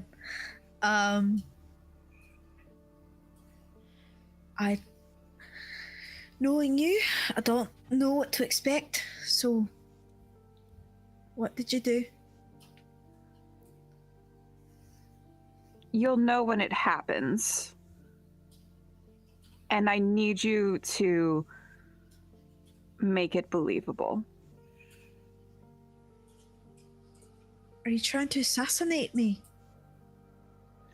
You and I both know I wouldn't need help with that. That's why I like you. Right, well, cryptic, and don't really know how to take it, if I'm honest. But I will keep my eye out, I suppose. You know I love you more than words could ever describe, and I'd never let anyone take you away from me. Not if I could help it. Not after all we've been through. A lot of things have happened, and I'm glad that the time I got to spend with you, I'm glad that I did what I did to get you at my side. And I'd never regret that.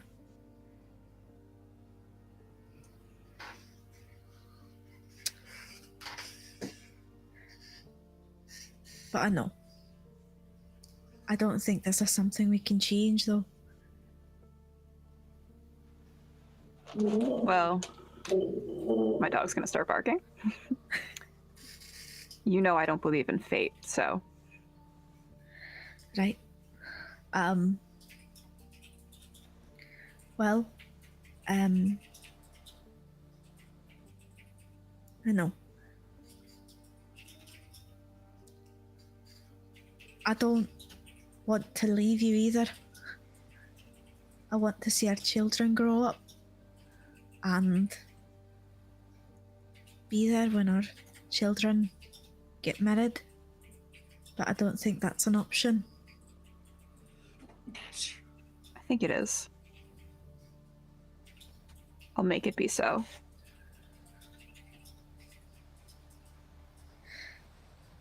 Well then, king be damned. My wife is gonna keep me alive. She's just going to smile and sort of cradle his face. And just like press her forehead against his. Just like kind of making a silent promise to both herself and him.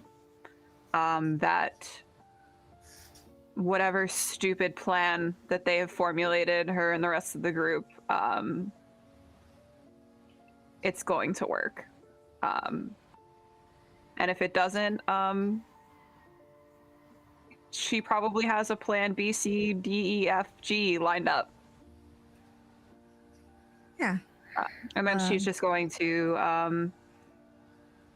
I think she'll sort of like, just like pull a book out and then like pull up a chair next to his desk and just sort of, as he's going through things, quietly, just like keep him company. Yeah. Just letting him know that she's there. Yeah. He'll listen to you, and as he continues his work, he'll like, at some point he'll look over and push a hair behind your ear, and he goes, "The things I did to keep you, little bear."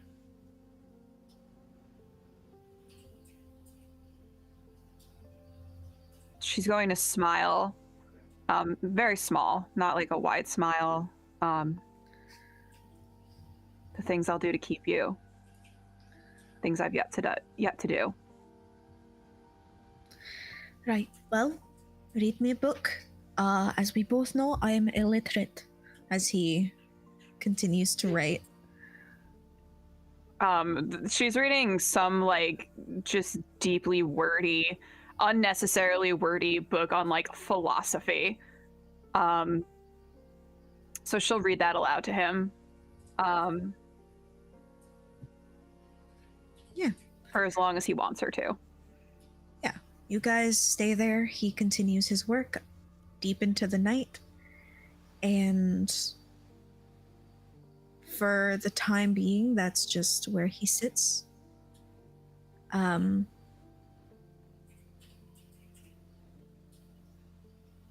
For now, I think this is a good time to take a break.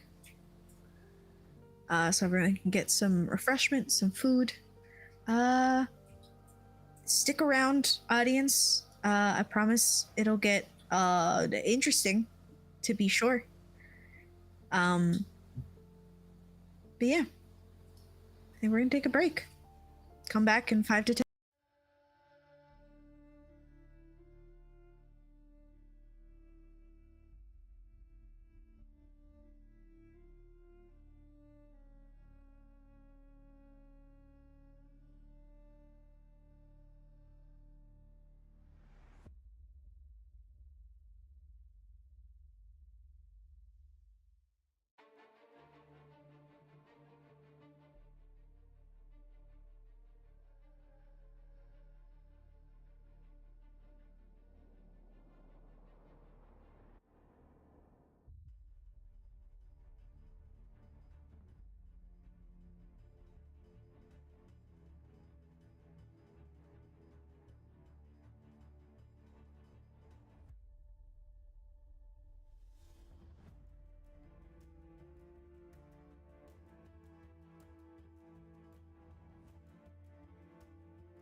I see you in the Google Docs.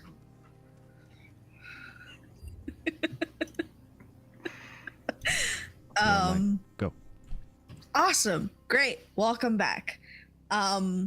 We're back. We're gonna start this again. And we are entering this at the end of this week as the first days of the tourneys begin. The introduction of all the knights have started. We have Sir Rook from the House of Fordain. We have a Deverett, an unnamed Deverett, who is riding for his family. We have a foreign contender, and we have the heir to the Stowe, Rajat de Vesemir. Every single one of these men has been lined up, and you guys all, those of you who are not in the tourney, are kind of sitting on this in these stands where flags fly overhead. Families are wearing their colors and showing off their pride within their families. Everything that like could be used to symbolize their families are being used. Fordains are wearing whips like belts. The Deverett are wearing like enormous chunks of like sails as coats and cloaks. Vesemirs are wearing gold and blue. Linneas are covered in like leaves and twigs showing off their druidic ways, and Raylons have their scales full display. They're wearing just everything they could possibly think of. And as announcements are made, the king ascends to his throne along with his lady wife. Everyone is cheering and clapping, and you see, Euphemia, you see that across from you is a very pregnant Tenya, as she looks down worried at the field where her husband sits on a horse, ready, just no armor on. He is just in his like clothing, and she is terrified. While others cheer, those of you in the stands kind of understand what's happening, and while it would be like fun and you can pretend that it's fun, there is something else going on underneath that you understand to be, or that I guess Euphemia would understand to be, the beginning of like a culling. Cheers erupt as announcements are made, and all these knights return to their tents, and you guys are left to mingle among yourselves. What do you do?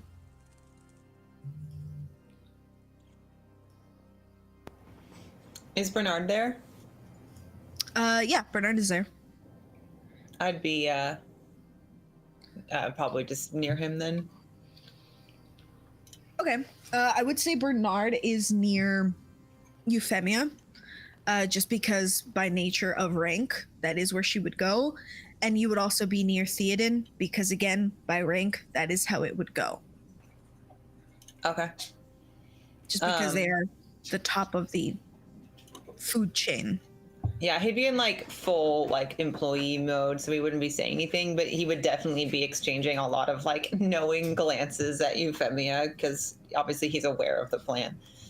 But also like worried about her, like checking on her to see if she's like really stressed out or make sure she's okay. He can't really get up, but he's definitely exchanging glances. Okay. You would know, or you would at least have known that Bernard's guard has gone up significantly, so he is surrounded by 5 or 6 guards, just in case. Because what you've told Bernard, he is worried. Theoden, what are you doing? I'm wondering, who is the Deverett contingent? Had they had like the introductions and stuff? Did they say his name? Yes.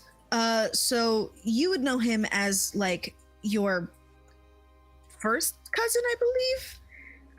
Okay. And has the king, is the king there as well? The king and queen? Yes, they are up on like a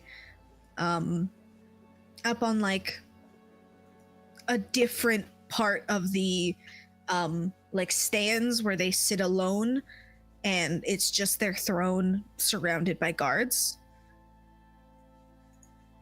Hold on. I have the name of your cousin. That would be Ivis Deverett.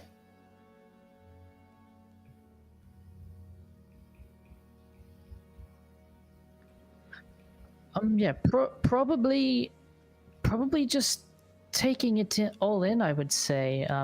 Maybe stealing some glances at Euphemia, at others who are close with the champions. It seems like I'm somehow connected to quite a few of them. If there's anyone in my family who's close to my cousin, just sort of squirming, as it were. Yeah. Your cousin has a wife who seems kind of nervous as she watches him do what he's supposed to do. I think probably just squirming and hoping that everyone somehow makes it out alive, if nothing else. Okay. Khan is at your side because she was just part of the household, and now she is an actual part of the household. So she just kind of takes a back seat, literally. Any rings on her fingers? No. Okay. She is just sitting there. She's like wearing a nice dress, but yeah. No rings. So, Euphemia, give me perception check.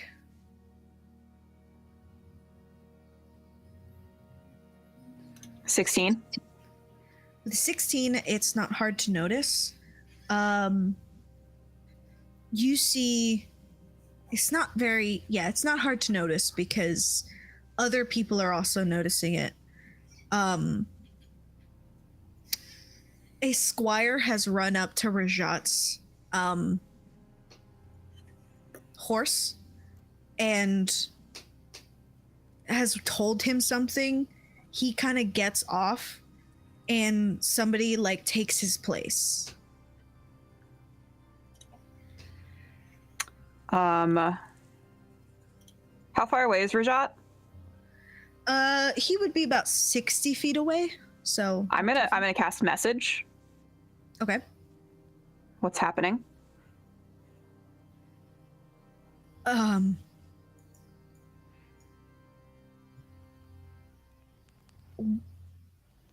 have an illness and Willow has taken my spot. It was Willow that got on the horse? Yep. She's like covered in armor.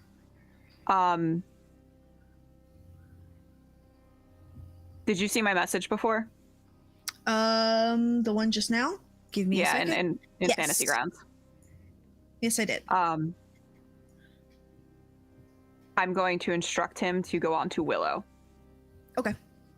He does so. And then I'm going to message Rajat again. Are you out of the tournament for good? If we accept that I have syphilis, then yes. I'll take syphilis over you being dead. Should Uh, I start he- putting makeup on my supposed sores, or... I don't know. Fuck. He kind of storms off. I'm going to, through Archimedes, cast Enhance Ability on Willow. Okay. I'm going to enhance her strength. Okay. Let me remake that. Give me 1 second. So she gets advantage on strength checks. Second. I am smart and I can do this. There we go. Okay. Let me update it on this thing too.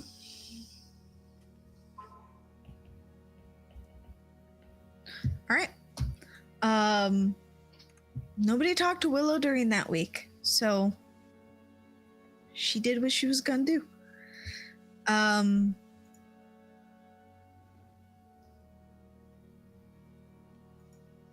Yeah, so this tournament begins. Rajat takes his seat next to you, Euphemia.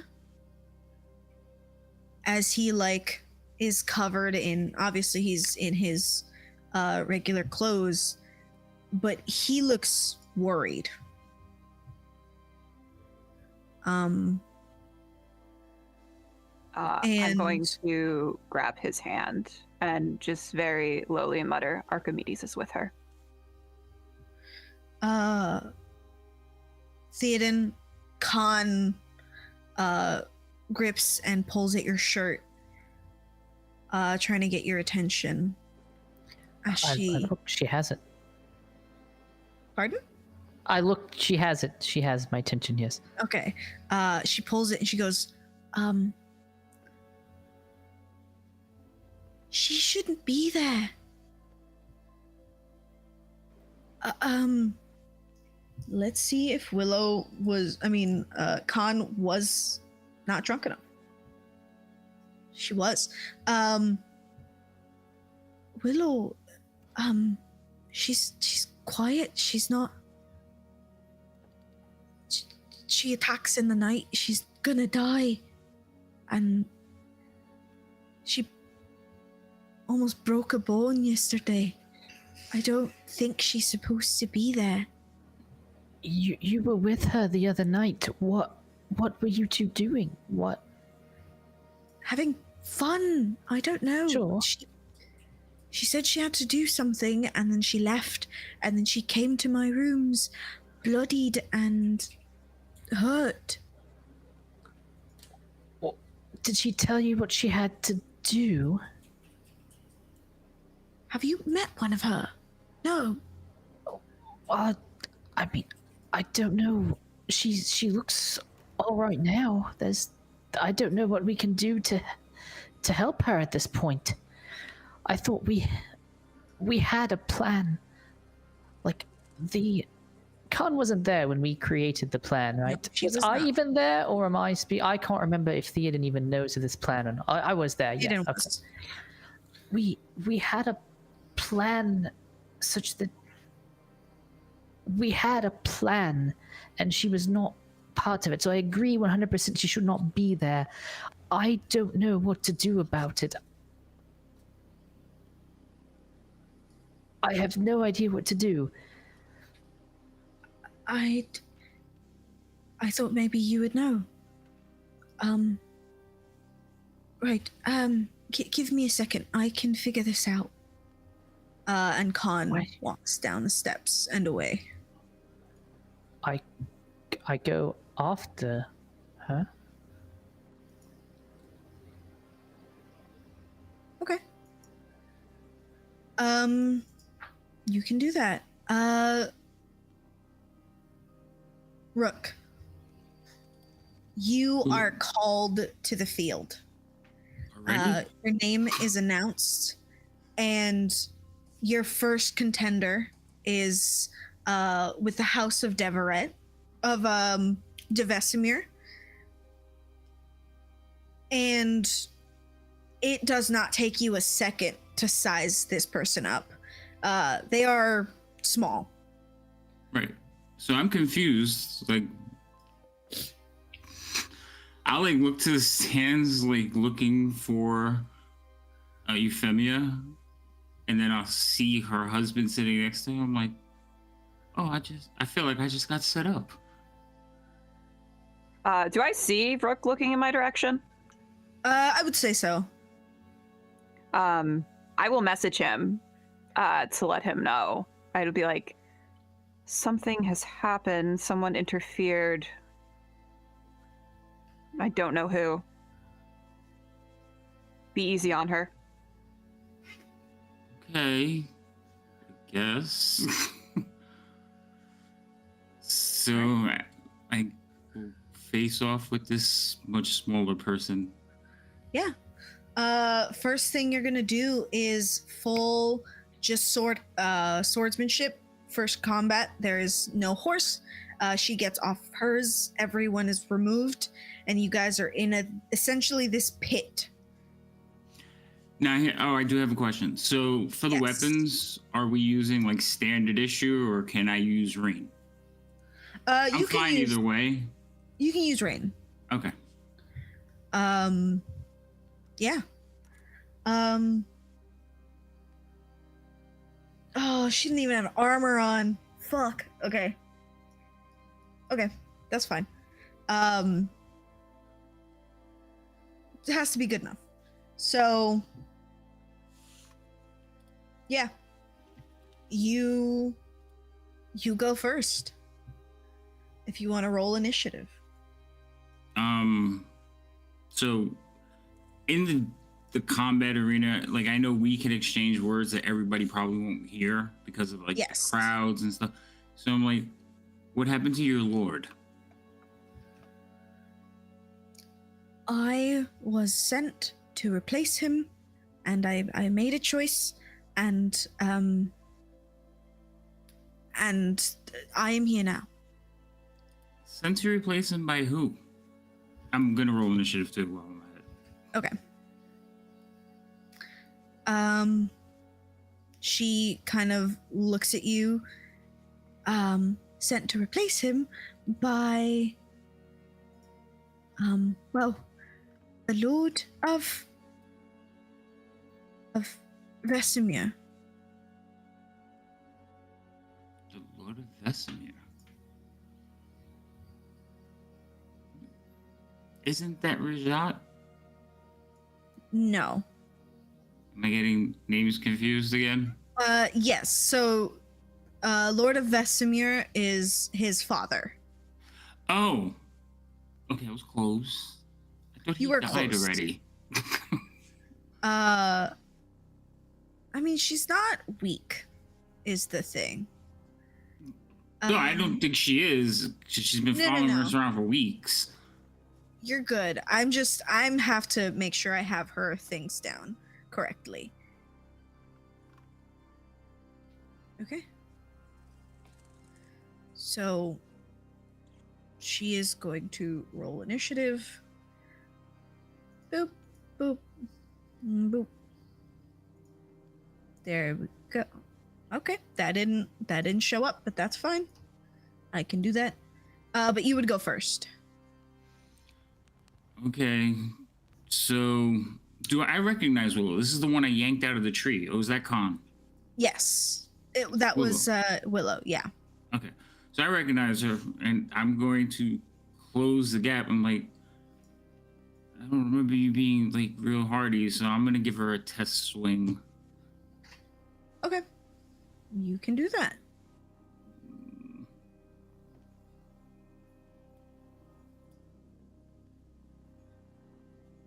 That would be an 18.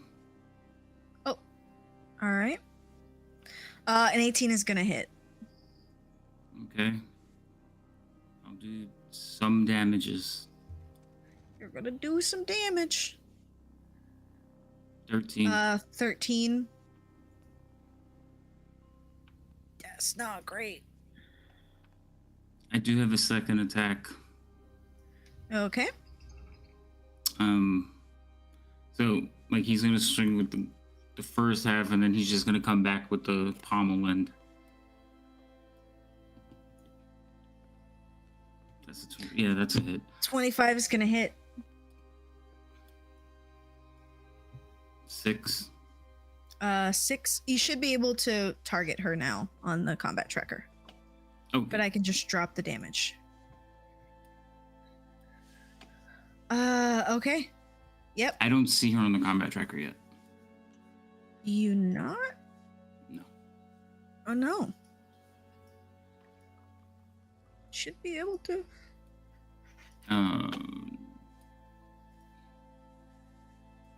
Oh, there we go. There she is. Let me reopen it. Nope, still not there. That is annoying to me. Okay, well, you hit and I can just drag over the damage. Willow is going to... She has very few things she can do because she is not smart.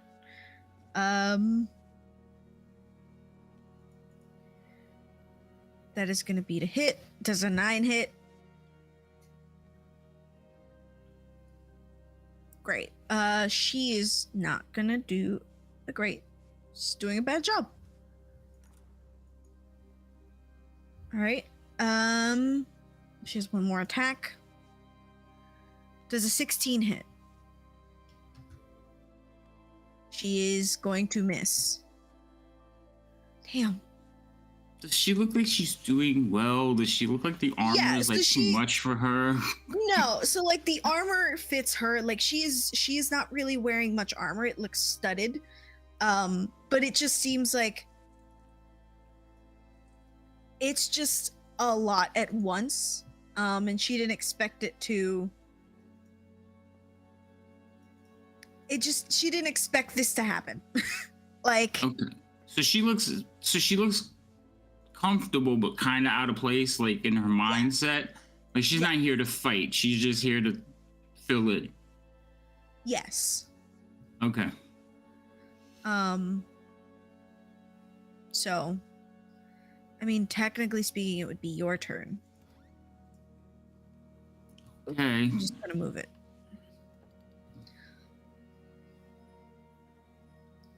Everyone else, can you give me perception checks while this is happening?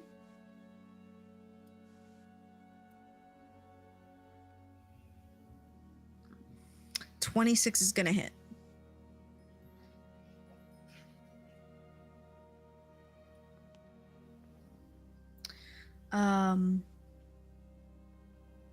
Yep. That's gonna happen. She's just gonna be 12 misses. Miss. 12 will miss. Thank God. So at this point though, like I Yes. feel like she's outmatched, and unless she lands a lucky blow, she's not gonna even hurt me. So Right. instead of hitting her with the blade, I'm like slapping at her. Okay, you can do that. That would be non-lethal damage, I assume you're trying to do. Yeah. As you're doing that, did anyone get above a 14? I got a 15. Got a 15. Okay. Nobody got above a 17, correct? Wait, do I get to roll? There. You do, actually. Oh, You do. Because this isn't really... perception, right? Yeah.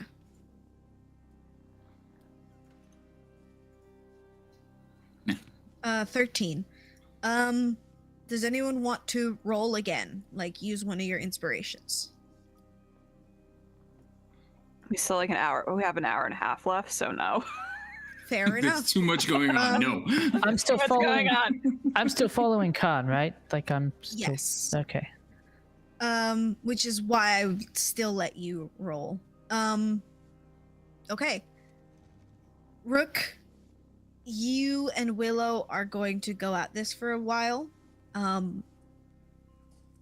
Cass, what are you doing? Feeling guilty, but also just kind of, I mean, that's like 90% of his personality is feeling guilty. So that's not really a surprise. But otherwise, no, he's not really doing a whole lot. I mean, I would say this kind of comes from a military background and, working as a, in the guard is like, shit happens. And his duty is not to intervene with this kind of stuff. So he's probably pretty stoically just watching. Like I Why said, is he feeling guilty? He's always feels guilty. What are you talking about? Fair enough.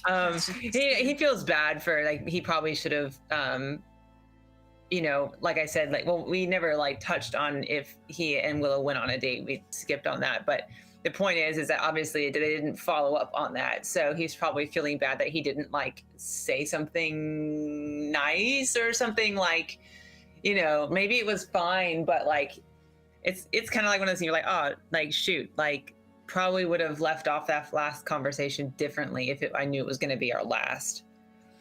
Right. So he feels guilty for that. And, but otherwise he would just be rather, stoic and, mostly just keeping his eye on the crowd and everything. Like, he's in full guard mode. Okay. With that information, Cass, give me a perception check with advantage. Okay.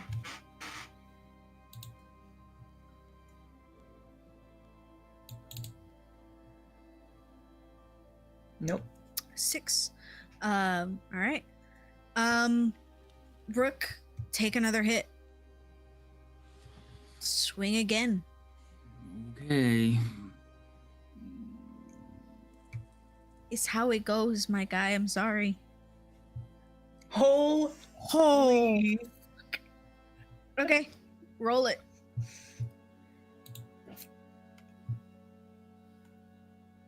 It's not that bad. 17. It's not that bad. She's holding up, but barely. All right.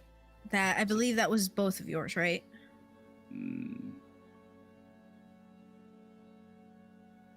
That was the first attack. Go I for got a another second one.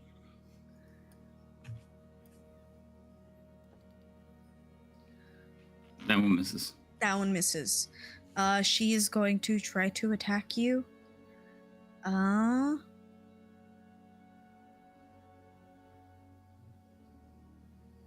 Okay, she is, I mean, she can't do that.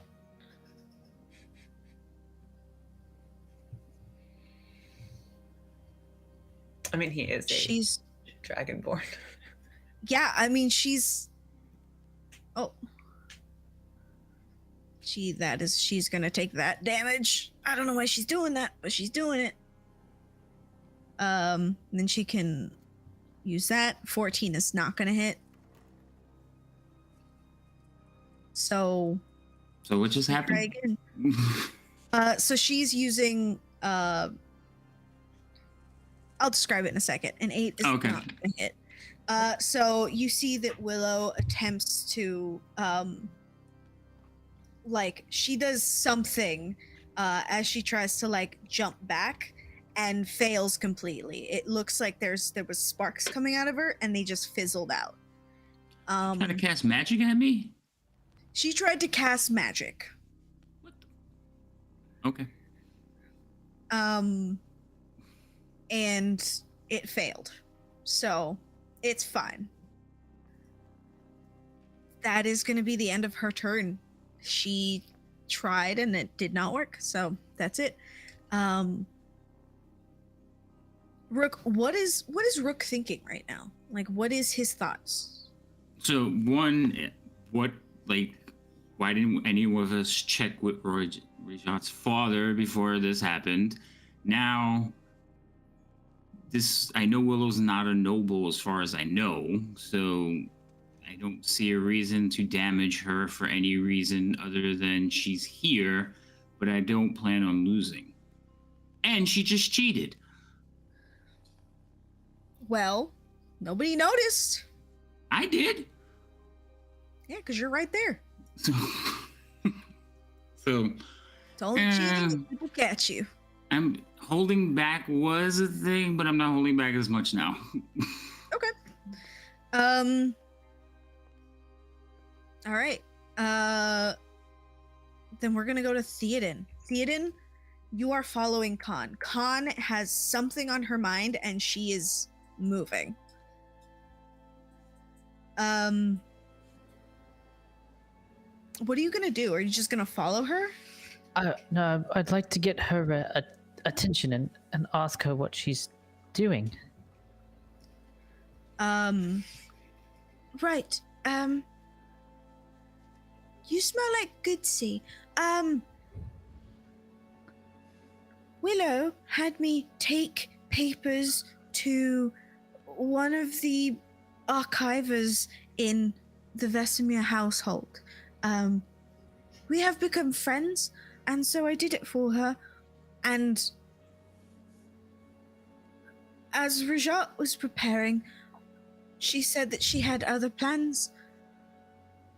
But she also went to the Linnaeus household, so I'm thinking that perhaps the Linnaeus know what is happening. Maybe. So I'm going to go bother the Linnaeus woman. Okay, I'll come with you. But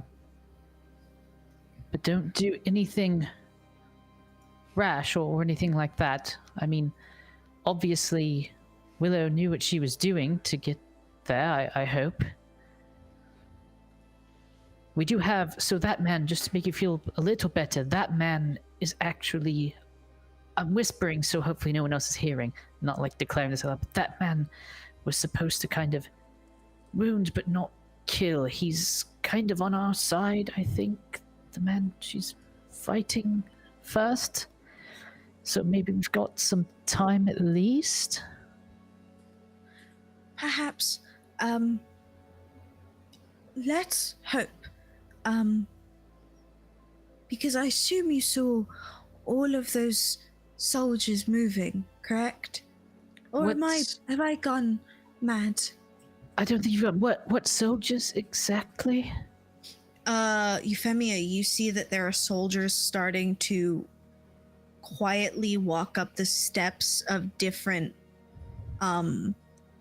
like stands, and people are entertained by this, like essentially what is Rook wailing on this like smaller opponent. It is entertaining, brutal but entertaining. And people are not paying attention to it.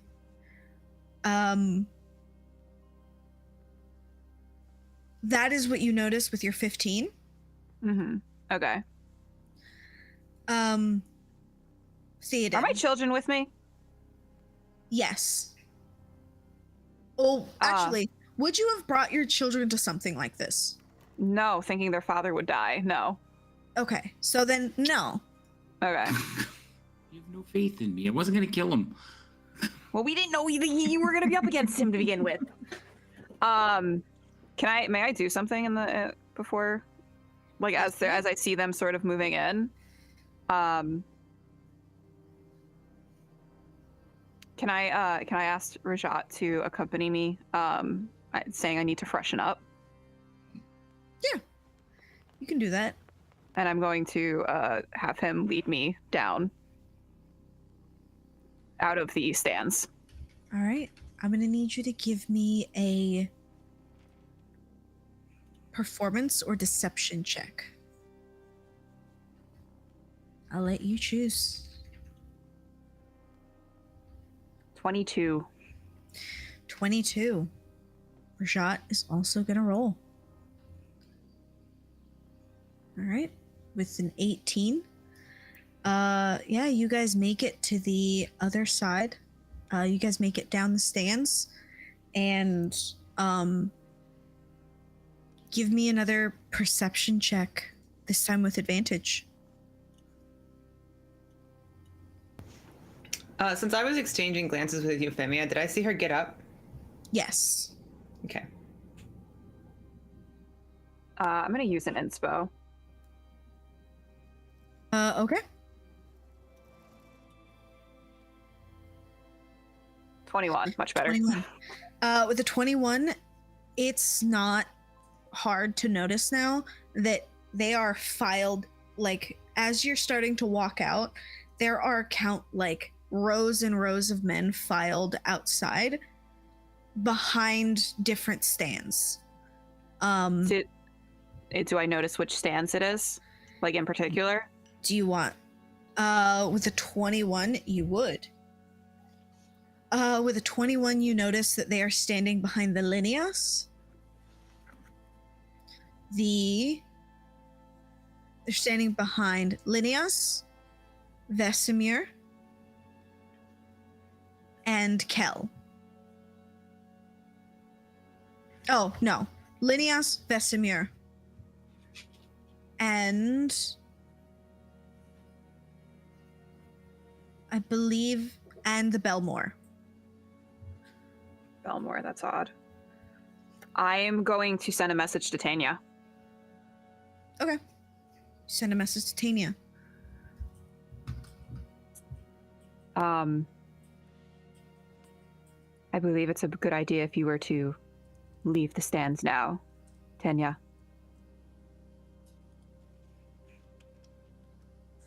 She messages back, I don't think I can. They're here. Fuck.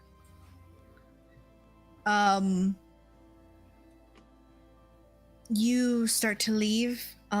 With those rolls, nobody really pays attention to you guys. You guys slip out unannounced. Theoden with Khan, as you get to the back of the Linea stand, you see the curator with the two eyes.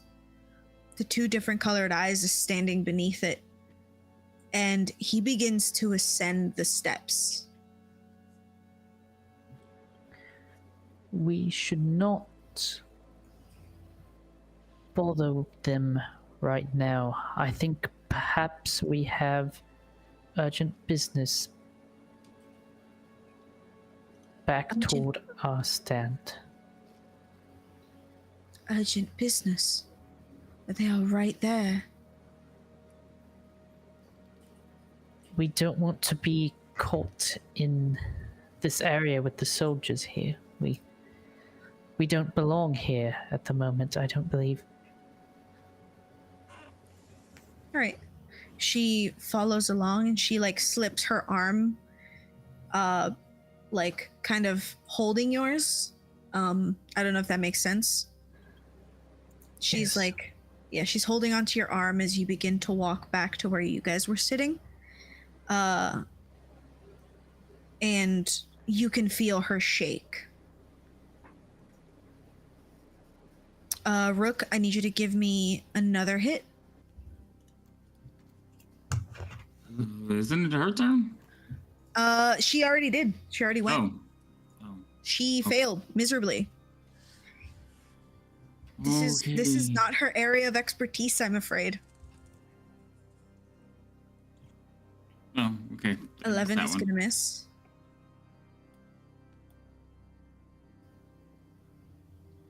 The 20 won't, though. 13, 20 is not gonna miss.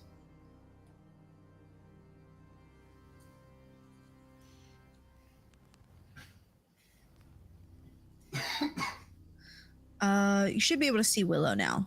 I can. She Okay, just popped she's- up. Unidentified creature. She's not doing well. She is bloodied and battered. Now, these aren't fights to the death, right? Not that you were informed of. Well, Theoden, no, I had two sources. Theoden was supposed to check, and so was, Burke was filling me in. Yeah. So, okay, so they're not fights to the death. They are not. Okay. So I would like Do tell her you should probably yield now. She kind of looks up to where Vesemir is. She goes, I can't. Vesemir. So I look in that direction. Do I see anything? You just see the great lord of House Vesemir. Is he holding a knife to some kid's throat and keeping her here, or like? Not that you know of. He's just watching. She goes to attack you. Okay.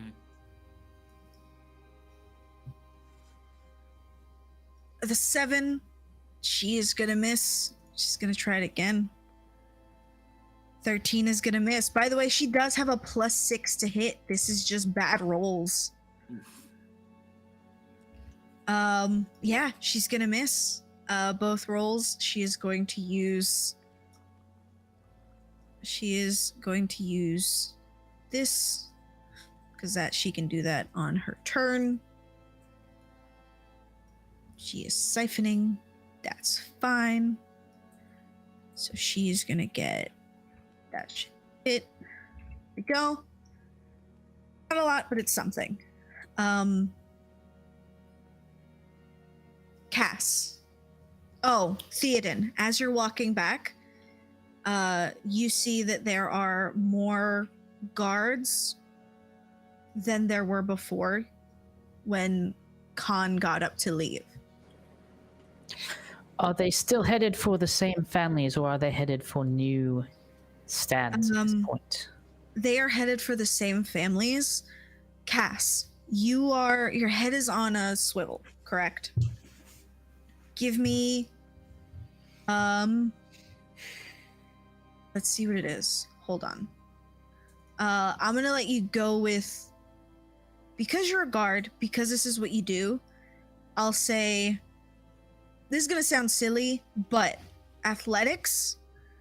I'd say go with athletics. Just because this is who you like, this is what you're doing. Okay. 21. With a 21, you see that there are men filing in to where your ambassador is.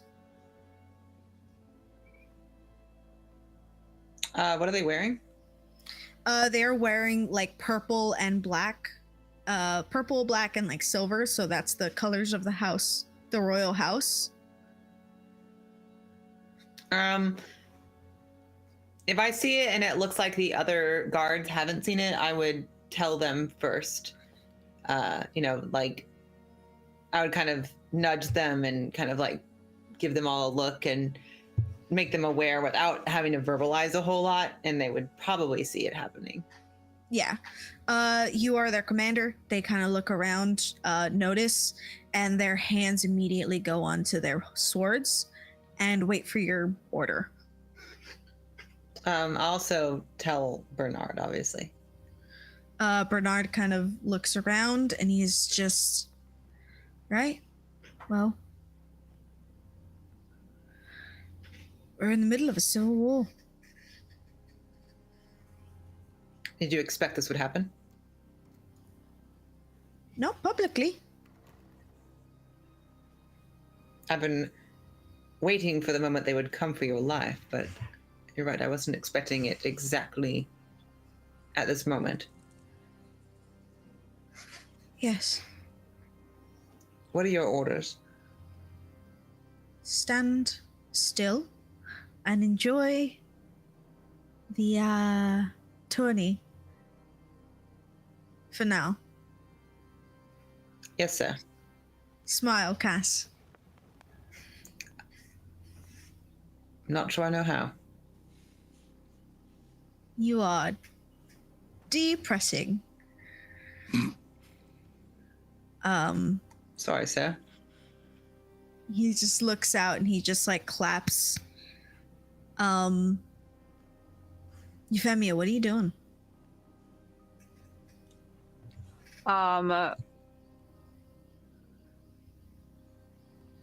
Where's the where the tourney takes place in regards to like the villas? So in regards to the villas, you would have to just go just out, like into the city. So villas are in their own area, Mm-hmm. right? Imagine them like circles of a city. Villas sit right in the middle. And then as you go outward into that second circle, that is where the like tourney takes place, because it's like more field and that kind of thing. Would I know if we would be able to make it back to the villa? Or would I think that we'd be able to make it back to the villa? I would say that yeah, you could probably make it back to the villa. I'm going to look at Rajat. We're sending the children back to the stow. Agreed. And he kind of gets this somber look on his face and he goes, Tanya's children are alone. Where are they? Likely their villa. We'll collect them too. Right. Okay. He kind of, you guys start to walk and a few red swords follow you. He looks at you and he goes, do you want to collect Tanya's children or do you want to go to ours? I would very much like to see my own. Very well. He kind of, you split off and you are sent with 3 other red swords, or in this case blood guards, which are the highest rank within the red swords. You're sent with some blood guards and they follow you. You make your way through the city. As people try to approach you, they like shove them back. They're not playing. Mm-hmm. Only one person went with Rajat because it's faster, and he starts to make his way out. As you get to your villa, you see that your Lady Roth, who stayed behind, has been collecting things. Like, she is frantically putting things away. And she like looks up at you. You know that she doesn't like you very much, but she's just like, I put the children away and they're in their rooms locked away with some of our guards. I asked for some carriages, but it's gonna take a while. Good. We're sending them back. Rajat's going to get Tenya and Zaruk's children now. They're alone, so. Yes. I can make accommodations for that as well. I assume you're going to the stow as well. No. Staying. Staying. You should Very go. well. You should go to the stow. I was going to.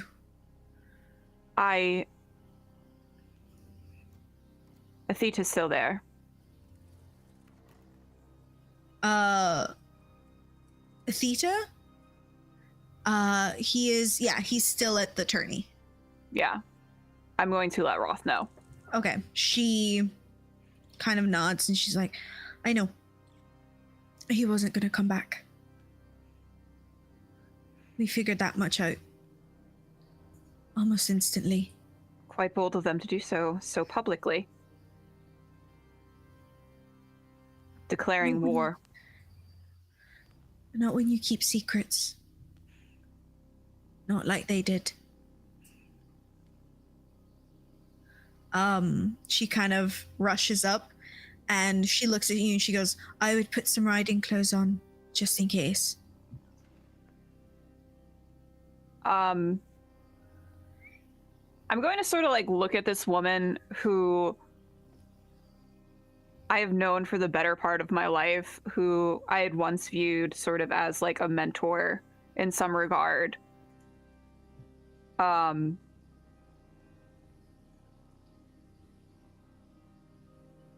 and almost sort of like a really fucked up mother figure. And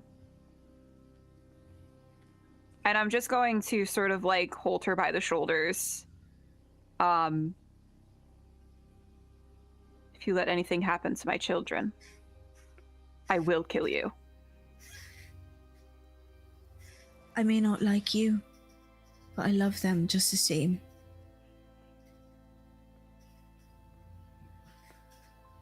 She'll give you a hug. I'll hug her back. Because this is not what was supposed to happen. Then I will go change into less formal clothing. Okay. Rook, what do you do? Well, I have no idea any of this is going on, right? I think it's just a fight. I noticed that this guy's watching. She's going to continue fighting, and she's hitting me with some kind of spell. Yes. Okay. So that last one kind of tickled, so I want to end it. But she's running around, so I guess she keeps moving away.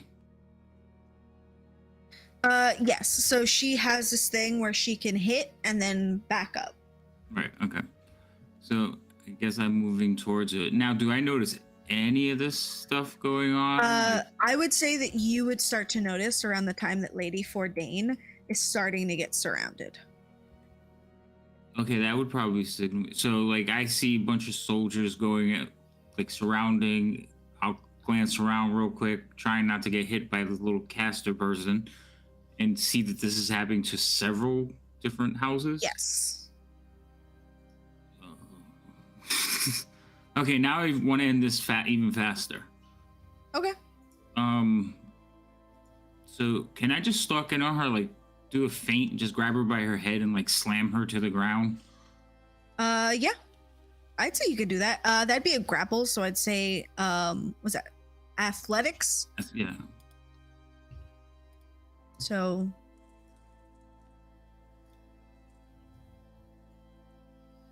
I'm gonna use my inspiration too. okay. Or, well, I'll use it anyway. Yeah, for sure. She's gonna try to get out of the way. She does get out of the way, I'm afraid. As you go to grab her by the head or by the hair, she kind of backs up again. And, yeah, she backs up again and all right. Is there anything else you want to do? I believe that's your action.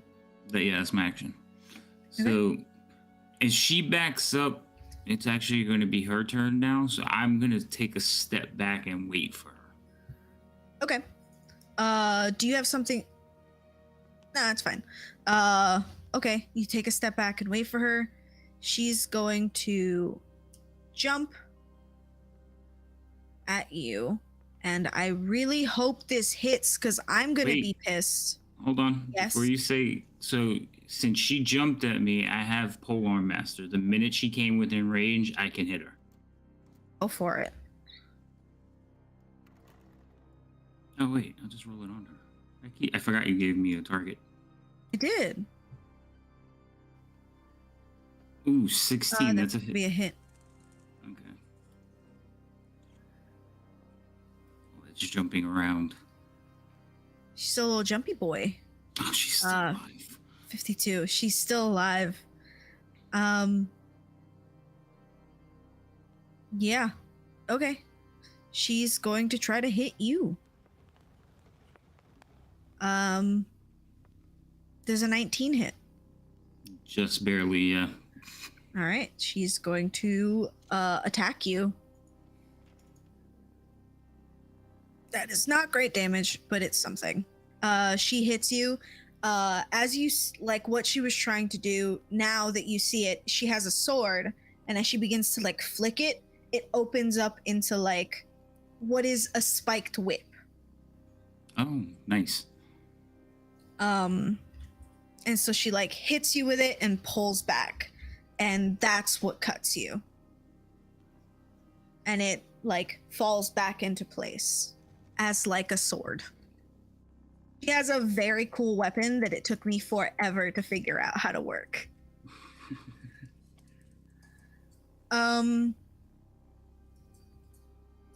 is her first attack. She has one more. That is gonna miss. With a 9, she's gonna try again, and as she goes back to flip it, it locks back, but she does not hit you because she sucks. Yeah.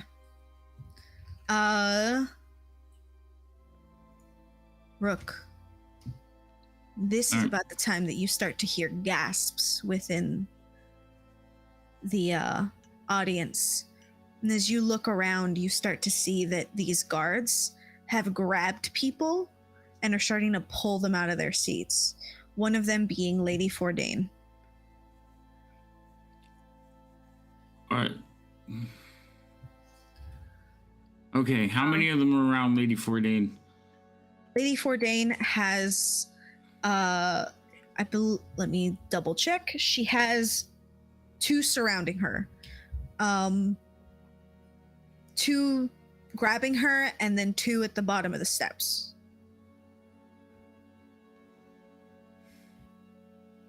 Yeah, I'm gonna look at Willow and be like, we'll finish this another time. And I'm gonna run over to where Lady Fordain is and try to get her out of the stadium. Okay. Now is Vermouth... Oh, so Vermouth just stayed at home, right? Yeah, Vermouth isn't here. Okay. Vermouth is doing something else. Okay. So yeah, I'm gonna try to get Lady Fordain out of there. Okay. You are going to try to hop into the stands? Yep. That is going to be an athletics or acrobatics check. Yeah, I'm not very acrobatic, so... Oh. With an 11, I will say that you can like get a grasp of the side of the wall, but you can't pull yourself up just yet. That's fine. And if there's any guards, like as I'm like looking over the wall, I'm like, get to Lady Fordain, our guards. Okay. They will At least cause a distraction or something. Right. They're not stupid. Maybe they're a little stupid. They start to get up and they start to like, they didn't notice what was happening because that wasn't what Lady Fordain put them there to do. But now that they've noticed, they start to act. Wonderful. Cass, you start to notice that these guards are starting to come up some more, and they're starting to close in on where you were, or you are.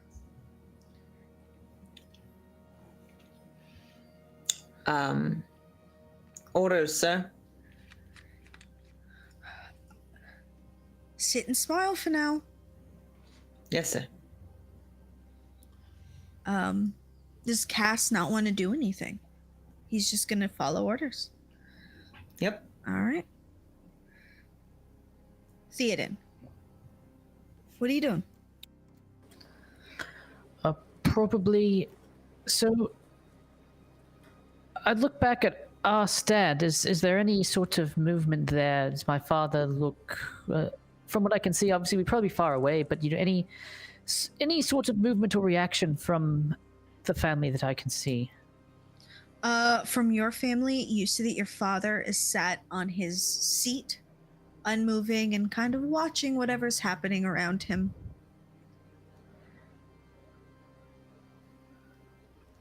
All right. I would probably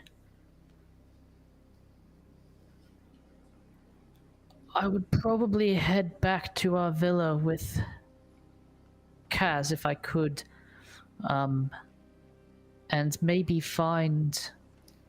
I'd head back there and look for any of my crew on the way or back there. I don't know how far in time we're going with this little segment. Yeah. Yeah, you can go to your villa. You take Khan with you. Rook, Yes. go ahead and give me another athletics check.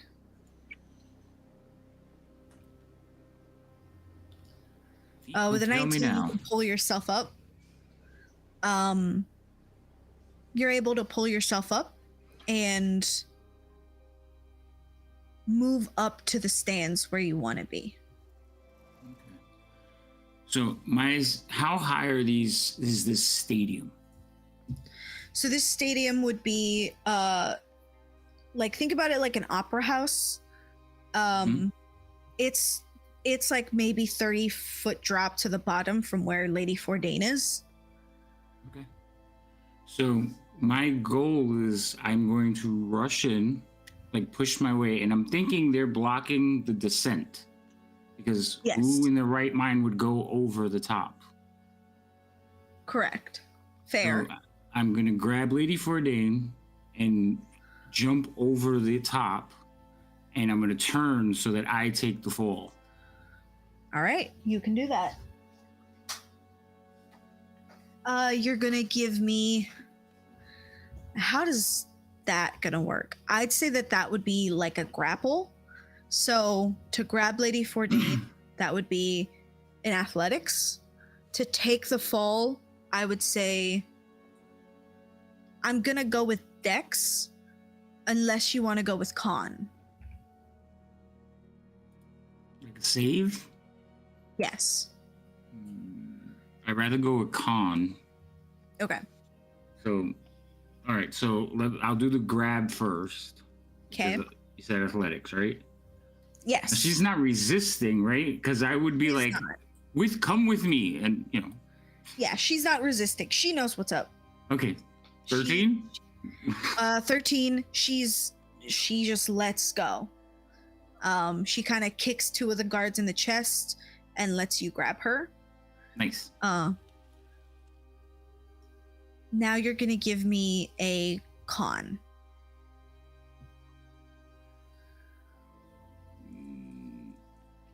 Yeah. Okay. Here we go. Fuck. All right. With a con of 6, as you fall, you like bash your head into the side of a thing. I'll say that you're gonna take a D10 of damage. That's fine. You're gonna take 8 damage. So You want me to apply it, or you want to apply it? I can apply it. Okay. So As long as she's all right, I'll take the hit and kind of like stagger to my feet, and we have to go and like head back to where I guess back to the villa. But that doesn't even seem safe. I don't want to go back there. you have to make a choice. All right. We have soldiers at the villa, right? Yes. Okay. So I'm gonna yell back up to our soldiers, like, make your way out, like screaming that command, and then I'm gonna grab her and we're going to run back to the villa and get whatever we have to do to get the hell out of here. Okay. You can do that. I'll say that it does not take you very long. Lady Fourdain is a trained fighter. She can keep pace with you. It was just a matter of she was not expecting to be grabbed. And I'm gonna tell her, see, I told you I would save your life, and I'm gonna run. She just like shrugs it off. She's like, "Yep." Cass. Bernard looks at you, and from across the like stands, you can see that the Lord of Vesemir has been stabbed. He is being like assassinated in front of you. And there is nothing like, you see that multiple people here are either being dragged away or being like assassinated. Murdered. It's out in the open. It's murder. Assassinations are out in the open as well. Okay, so that one. Both of them. Um, Does Bernard do anything? Or just keep sitting there? Bernard gets up. And he goes, "Yeah, no, we should go." I'm gonna keep my cool. Yes, sir, I agree. And I'm gonna basically kind of pull Bernard really close to me, and I have my I take my shield out and draw my sword and basically like tuck him up right behind me Okay. You and can- signal the whole guard to basically surround him. All right, you can do that.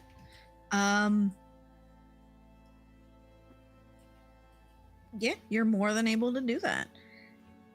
As you do, guards surround you and you start to file your way out.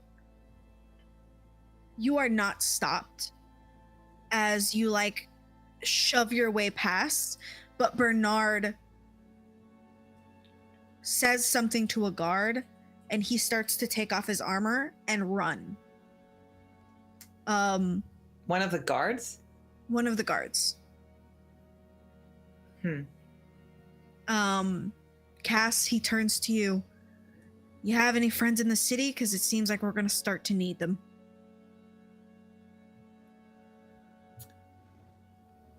I have a few.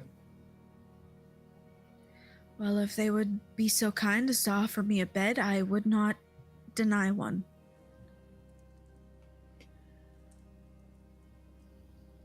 Yes, I think we can arrange that. Let's get you out of here first. Right. Cass, you're going to give me some strength checks. Or you can give me athletics. I guess athletics is fine. How many? You're going to give me 3.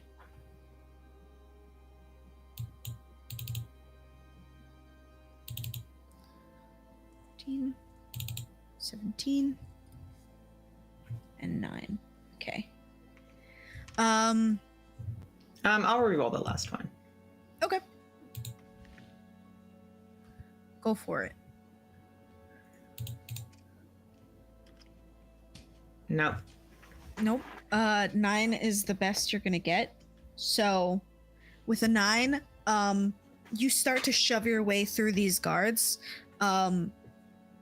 14 makes it through the first wave, 17 makes it through the second, and with a 9, the third wave is what grabs you as you guys are surrounded and you have nowhere to go.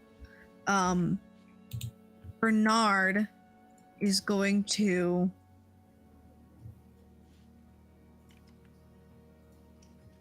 Is Bernard gonna do that? Because he knows.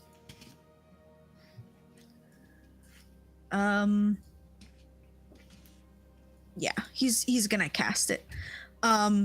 He's gonna whisper to you. Go for it. He's gonna whisper to you. It's gonna go dark. Move forward. And he casts something, and as this like, it feels like dirt in your mouth, as you're surrounded by darkness, and you're gonna be able to push.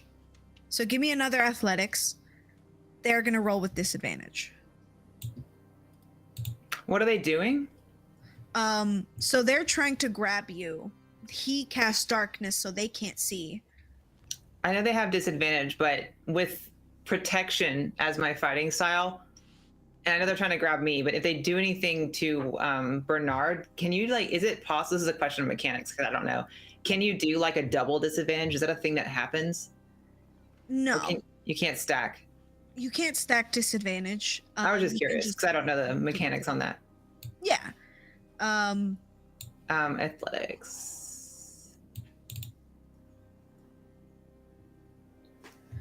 22. With a 22, Yeah, you're gonna be able to like shove them out of your way. That is what you're gonna get. And you're gonna make it out of there. Just barely, but the 22 helped you enough to balance out the 9. By the way, I'm doing these on like a curve, so if you had rolled shit on that second one, you would have been gone. So where is Cass taking Bernard? Couple options. One of them is not as good an option, and that would be to try to go back to the, I forget the name of the house now. Oh my gosh. Don't remember. Where we took the magic rock and teleported. And the other one is the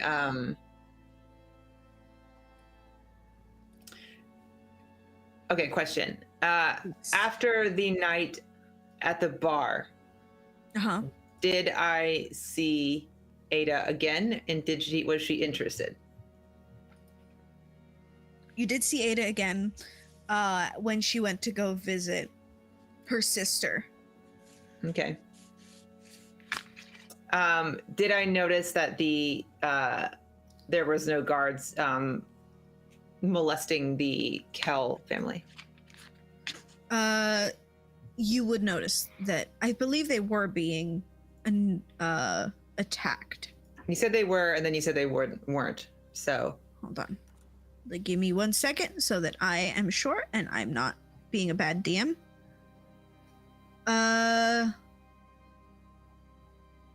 You are correct. They are not being. We're gonna go there then. Okay. I'll suggest it to him anyway. Other than that, we're going to that tavern and we're drinking. Fair enough. They probably Yeah. You make your way to the Kell estate and you see that there is a man being like held by a guard as he is like rushed inside the estate itself, and they see you and the mother. What do you need?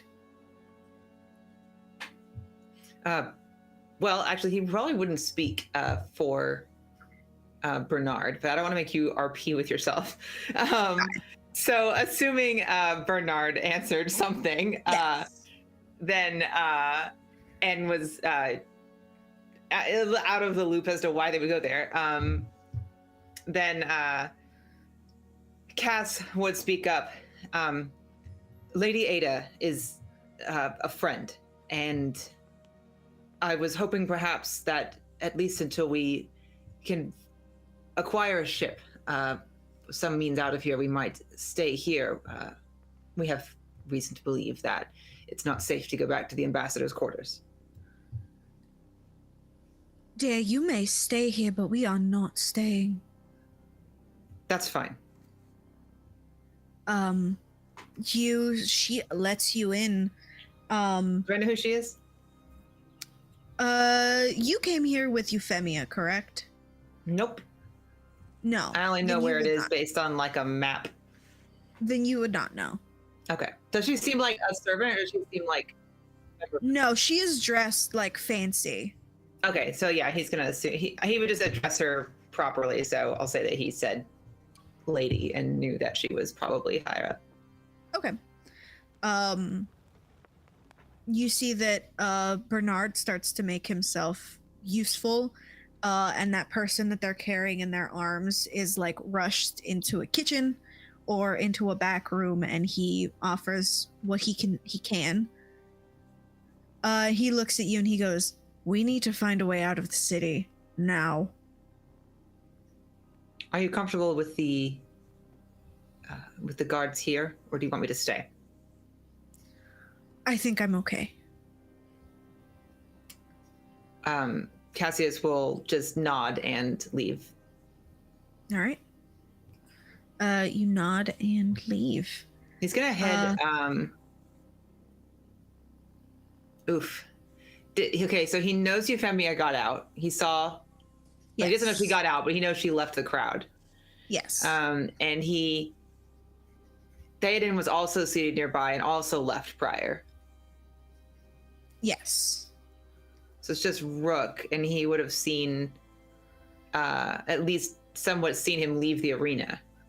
Yes, he would have seen him as he ran out. Yeah. Okay. Yeah, I think he's gonna probably head to the Deverett. Okay. To Theoden. Mm-hmm. Okay.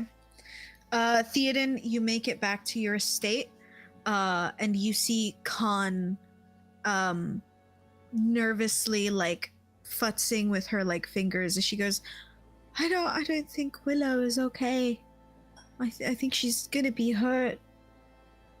I think she'll be all right. He may hurt her, but he won't kill her. I think we have other issues.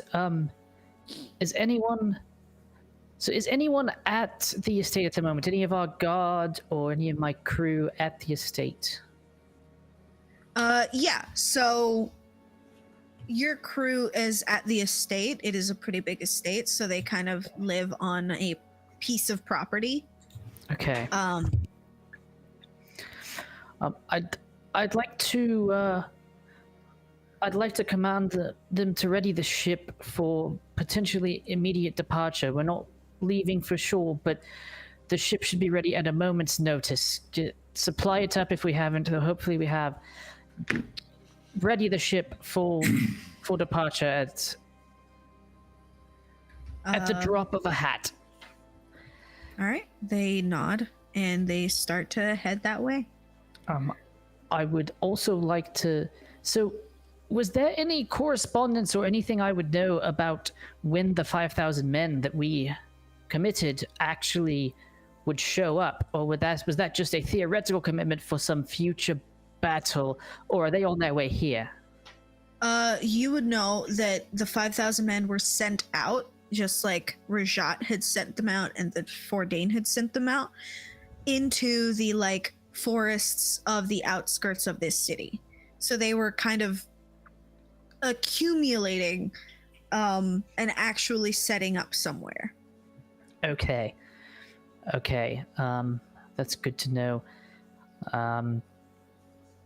All right, I would grab what do I need? I need my signet ring, my potential spouse's signet ring, and other than that, grab my things. I guess maybe write some sort of. I don't even know. My father communicated with me telepathically before. I assume he would be able to do it again if he needed to. So I will. I guess I will do that. I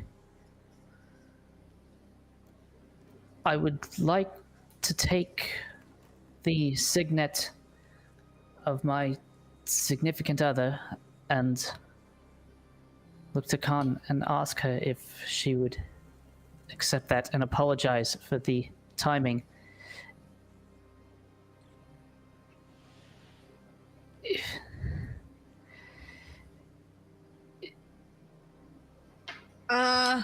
If we get split up, you need to be protected.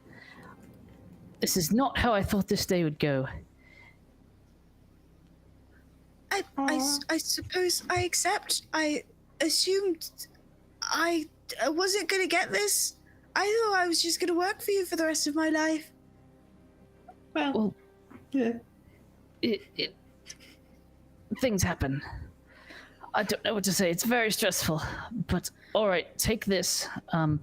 I will write a note confirming that I have actually done this and you have just stolen the ring and give it to you and give it to her in case something happens that would split us apart or whatever. And then I would, I guess, go toward the ship at some point, probably gather whatever things I deem important.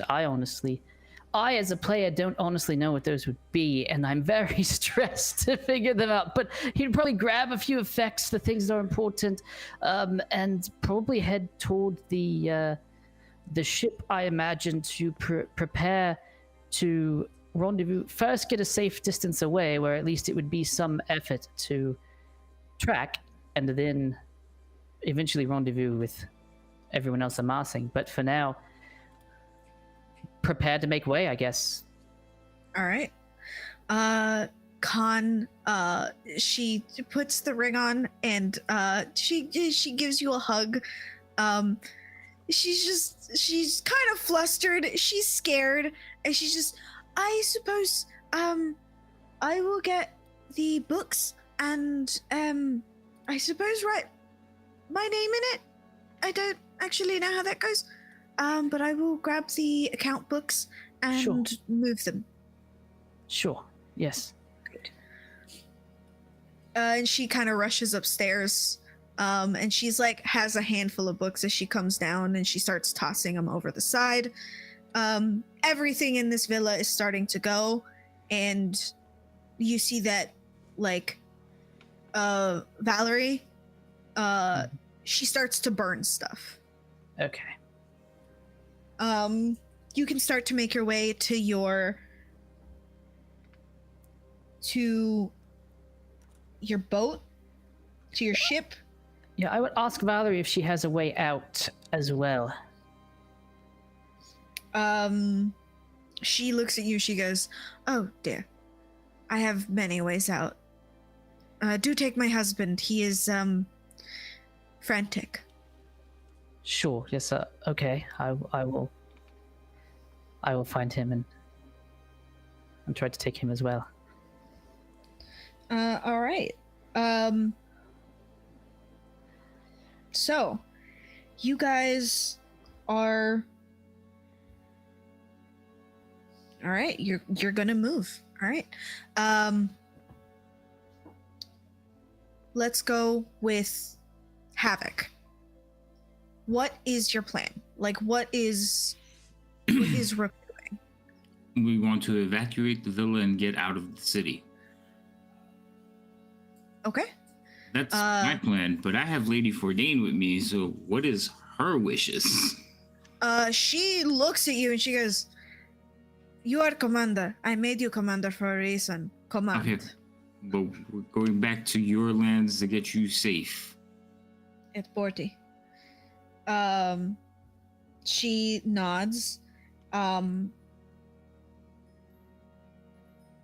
she'll nod and accept. And she'll go, "I can prepare that in a second."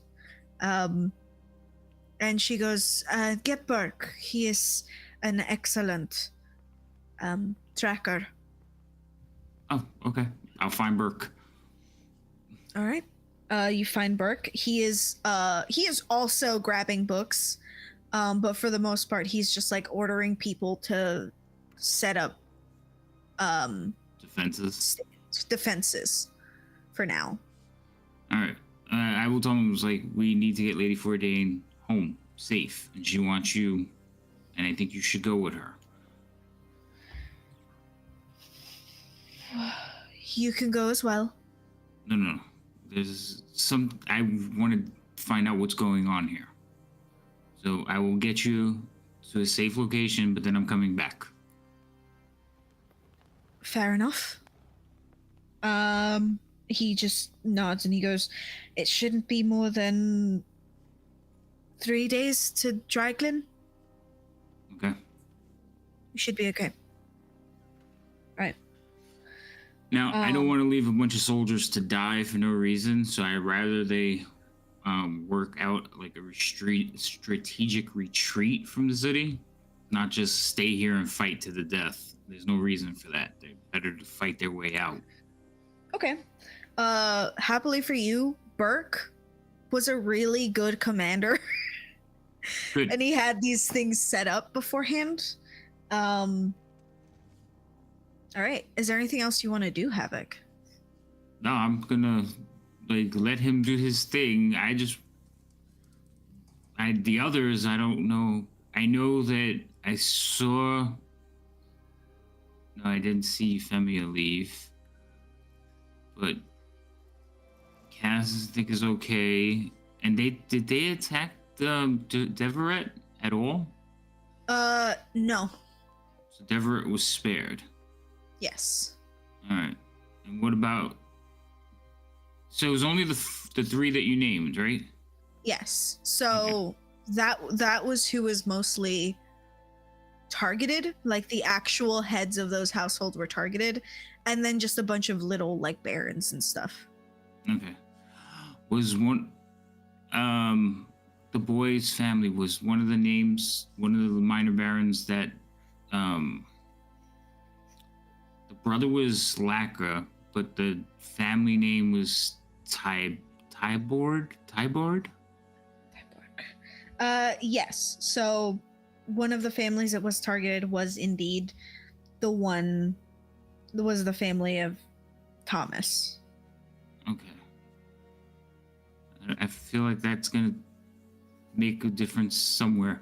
All right. So like I said, I will help get everybody out of the castle, get them to a safe location, but then I have to find my way back to the rest of the group.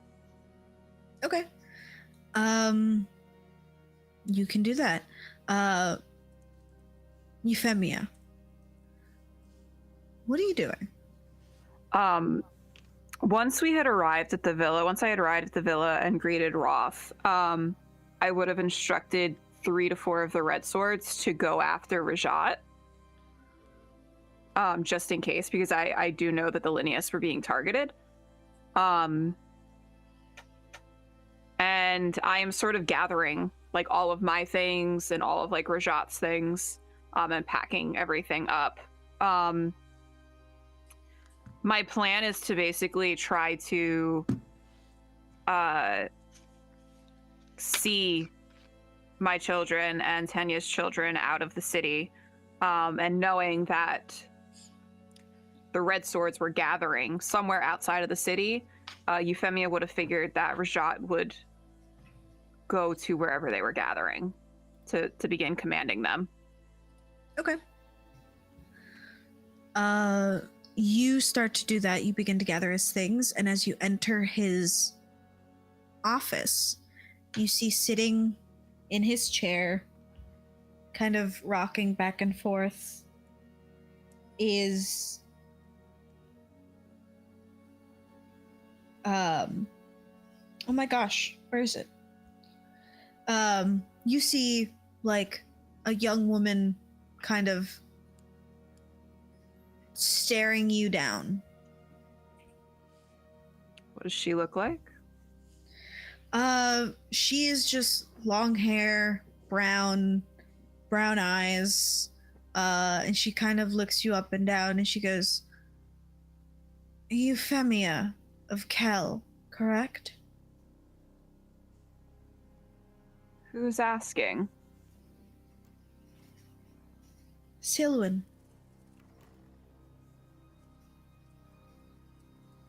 Well, I suppose King Silwyn, now that the actual king has started a massacre.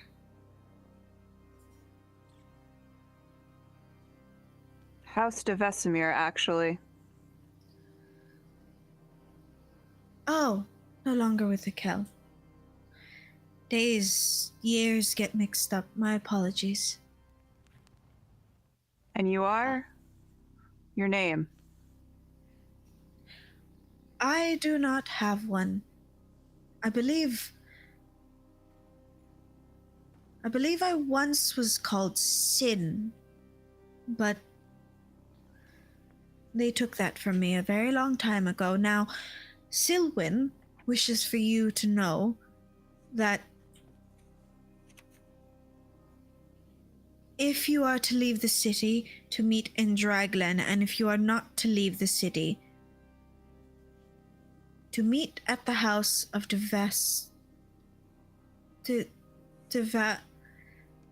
one of the ones with the D and the V. Well, there are two of them, so... Not here. The pirates. Deverett. Those are the ones.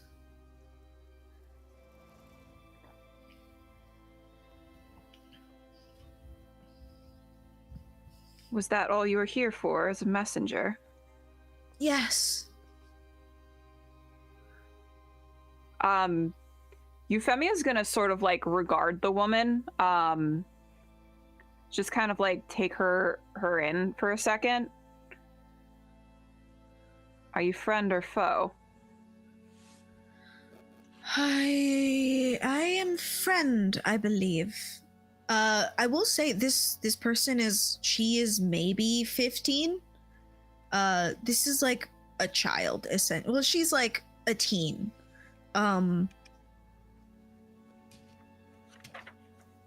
Yes. Friend, I believe. I can bring you security. Do you have any friends that you wish me to contact? I can do that. Rook, and Vermouth, they should be in the Fordain house. Cassius, Sir Cassius, he was the ambassador's god. I don't know where they were, but if you could tell them to meet us at the Deveretts. I can do that. And she looks at you. Her eyes, give me an insight check.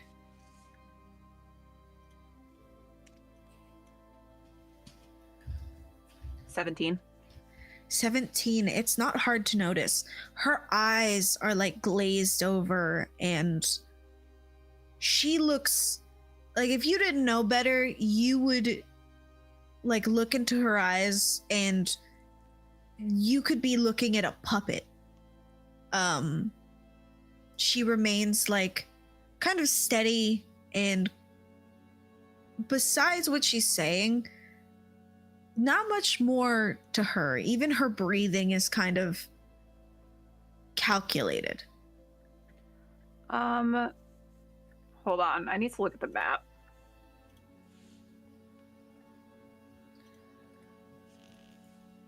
Sorry. No, you're good. Because we're in the Crown Lands, and we want to go to. If we want to leave, we need to go to Draglen. Vicious paper flipping.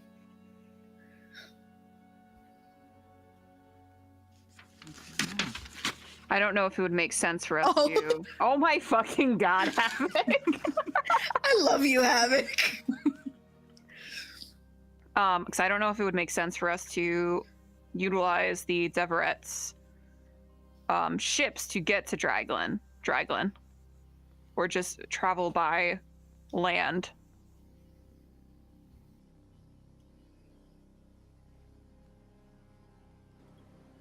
Where actually is that? Out of character, because I'm not there. It's in Edbordy. It's like the capital of Edbordy.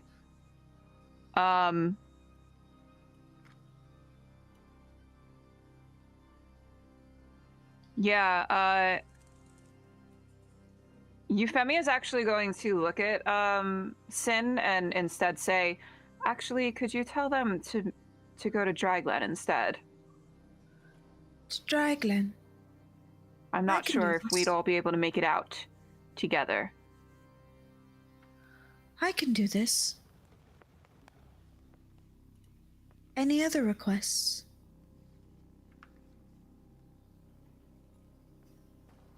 Are you a fighter?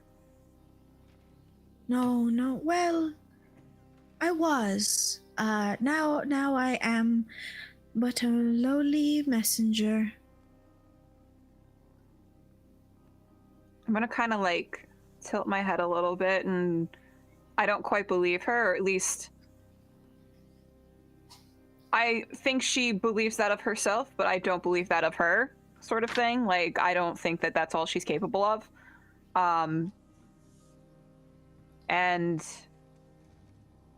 I'm going to, would you be able to ensure that my husband and the Linnea's children return so that we may leave this city? Oh, the Linnea's children are here already. Your husband, well, he does not exist. I run on fact.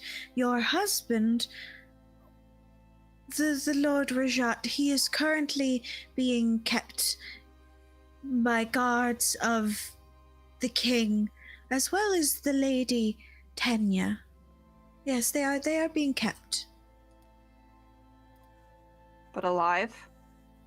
Alive, breathing. Where are they being kept? Oh, deep, deep underground.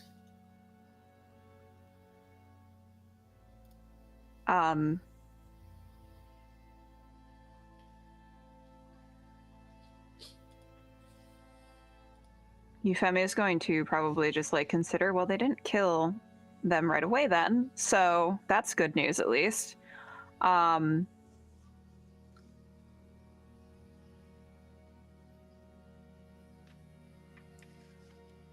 You can see them. Oh, I see them all the time. I see everybody.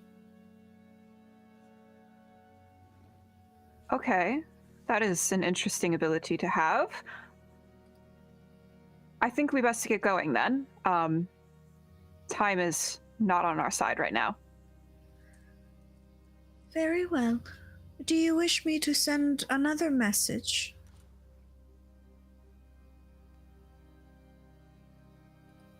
Can you send one to Rajat? I can. Can you let him know that we'll be back for him? Yes. And she sits there. She takes a letter opener and she like cuts her hand open. And she slices her other palm, and as she does, she creates these little like bubbles. And almost a sphere of blood as she begins to speak into it. And everyone, you all get the message to meet in Dryglen. Isn't that where we're going anyway? Yes, that is Where where you're going, yeah. Okay, cool. But everyone else gets the message of meet in Dryglen. Euphemia, you see that within the blood itself, you see Rajat's face. And he is... she looks at you and she goes, "Would you like to see him?" Euphemia's sort of like biting back tears, and she's gonna nod. I will say, guys, for anyone, this is gonna be a little bit of a trigger warning. It's not terrible, but it is harsh conditions. So click away if you wish.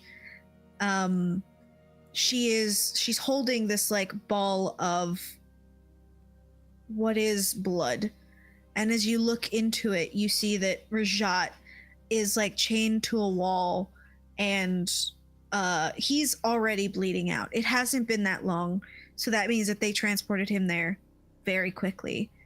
And beside him, you see that Tenya's hands are above her head, and she is like groaning in pain. And he is just like trying to calm her, and she's just like, "Baby, God, you couldn't wait." And they are both kind of in that like situation. You see that there is like water pooling at Tenya's legs. And she like pushes it closer to you. Any other message? Do I just whisper into it, or? Yes. Euphemia is just going to sort of, like, she's not going to touch the bubble, but she's just going to sort of, like, move her hands around the bubble, and whisper into it, "I love you both. Please be strong." And then she's just going to back away. She's going to turn away, actually. She doesn't think she could bear to look at it anymore, the scene. Okay. As you turn away, before she closes her palms and destroys this kind of bubble, you hear both of them groan in pain as the bubble pops, and she looks at you. I can go with you, but you must name me. Give me a name. A name. Any name? Just a name. Any name at all? Yes, mine. One that will be mine for time to come. You said you're a messenger, right? A messenger. Raven. Very well. Very well. And she kind of gets up. And she kind of starts following you. And you see that on her clothing is like little eyeballs, like embroidered into them. And like poppy flowers scattered all over.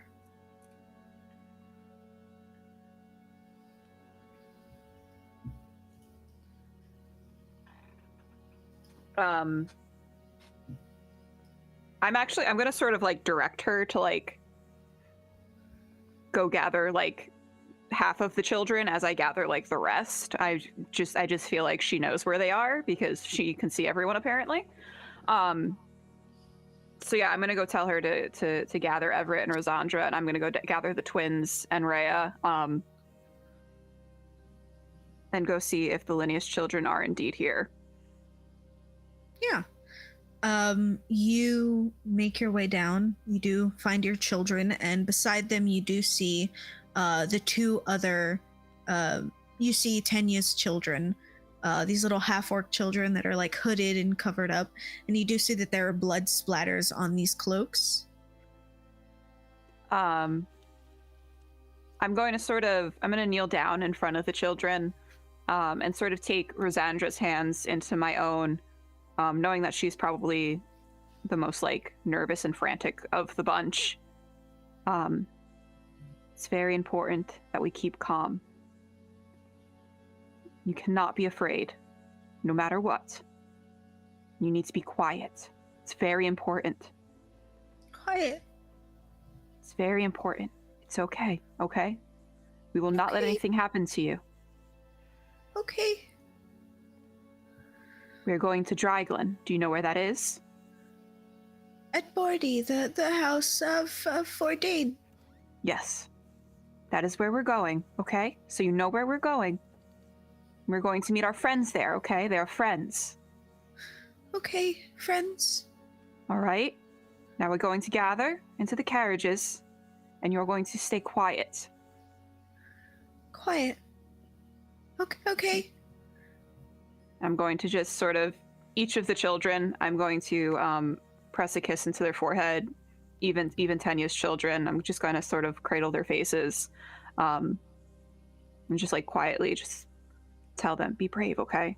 It'll be all right.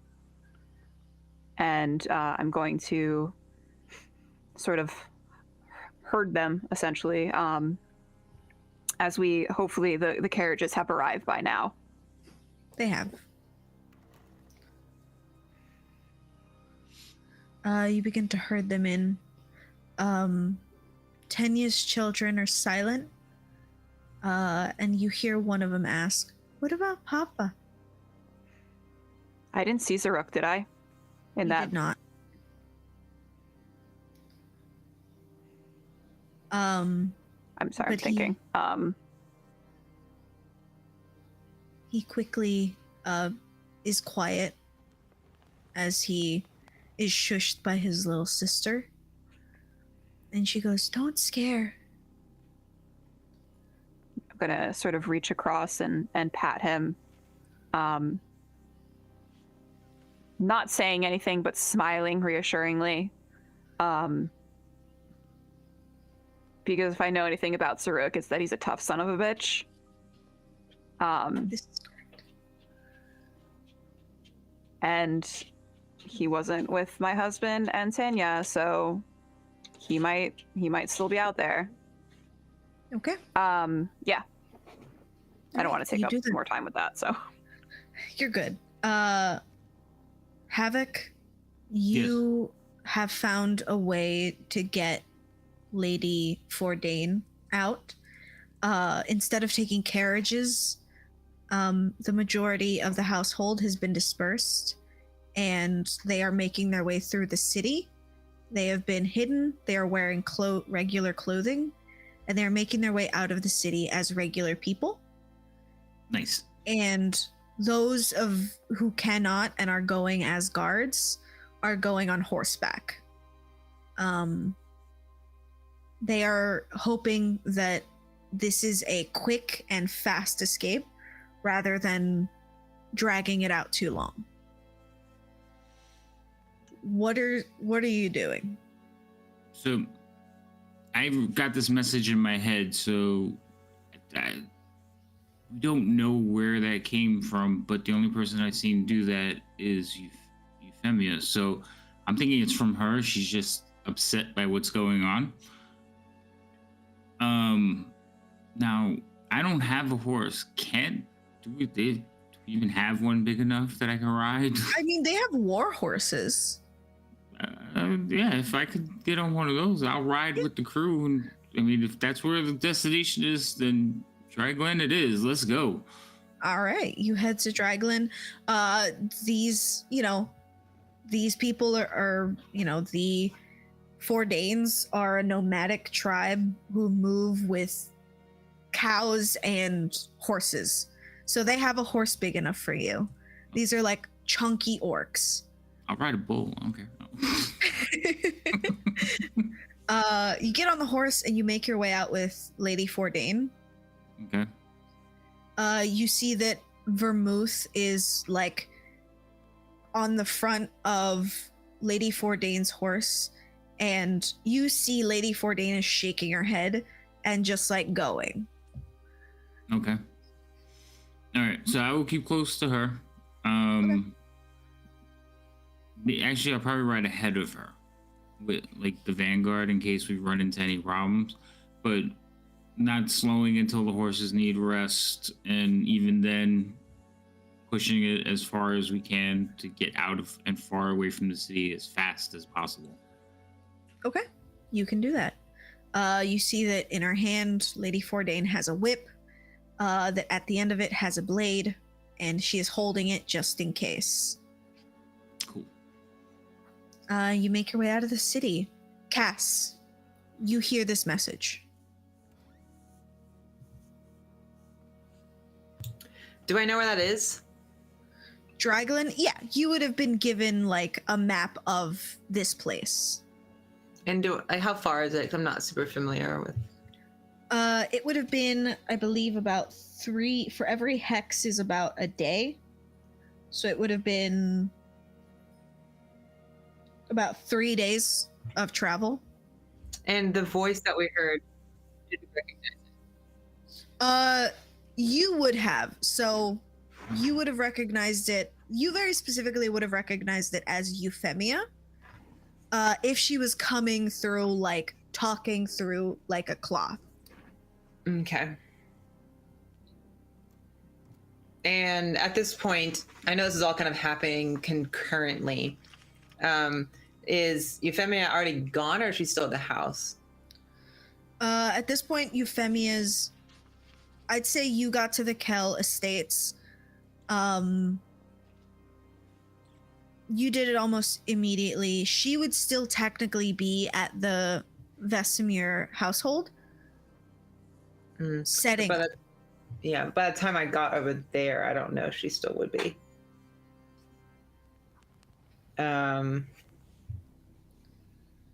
You are capable of responding to this message if you would like. Yes. You can. I would like. Then yeah, he's gonna respond back. He's not very good at like psychic communication. All it is just why. Euphemia, in the middle of your collecting and doing stuff, you see you see Raven come up to you and she goes, they asked why. The long hair. Oh, he would blonde. ask why, wouldn't he?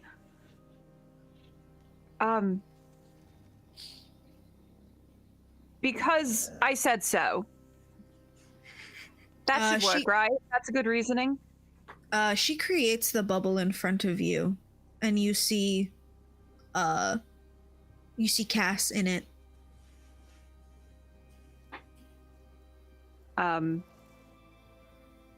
Cassius, I just need you to not ask questions and just go, please. What about Lord Bernard? He may come with us if you wish. He will be safe. And what Safer than he would be here. And what of your sister? Ada. Yes. Well, I imagine they will go back to the Gauntlet. They were not being targeted, but...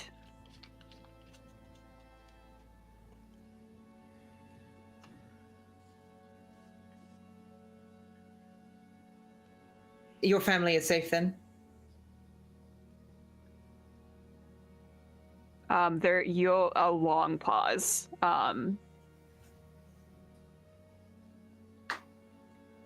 Me and the children are safe. And you're going to wherever this place is. Forgot the name. Yes. Rook and Vermouth and Theoden should have also received the message, so they also know to meet us there. Yes, but you are from here. I am from overseas. I should get Bernard to a ship and back home.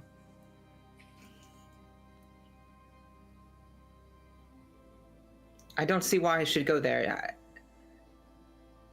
I could still make it out of the city. That is your choice, then.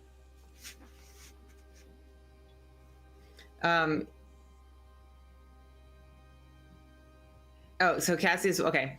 Cassius pauses and then replies, well, then I'll see you if I see you. And he's gonna go find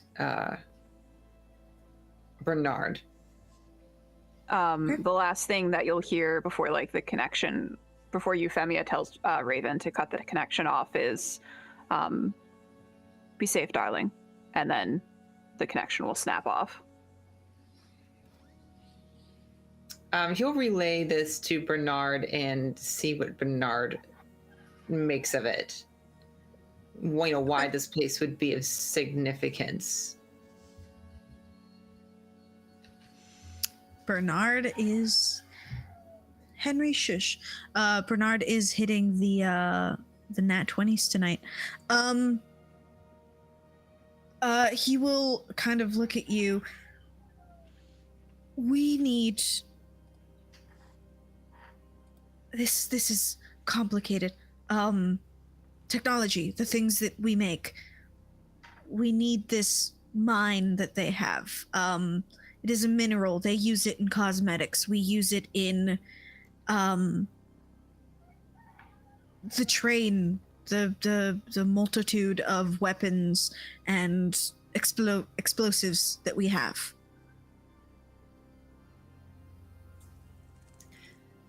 So this is a strategic move to claim the mines first? No, originally we were doing business with one of the barons of this place. Some guy.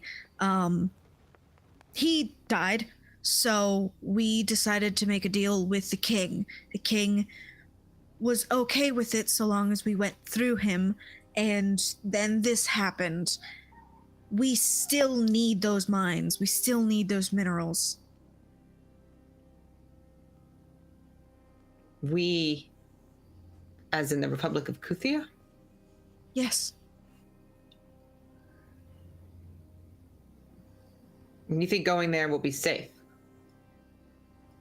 I don't know if it'll be safe, but it will at least make us some friends that we can maybe leverage for better prices in the future.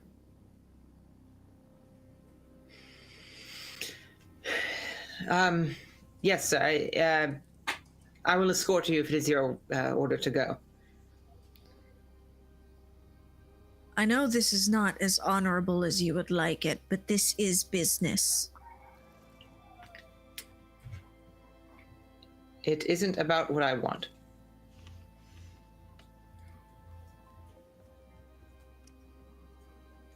Then we go to Dryglen. And hopefully, we find out how to get those mines from him. And then before they leave, he wants to see if Lady Ada is there. Yeah, Lady Ada is kind of sitting in a chair. It's like a modified. It's like a wheelchair, and she's like waiting for everyone. If he can like kind of come into the room, Lady Ada. Yes. I'm afraid I must take my leave from the city, but I wanted you to know that it was my exquisite honor to spend some time with you. It was mine as well. Before I go, is there anything you wish of me?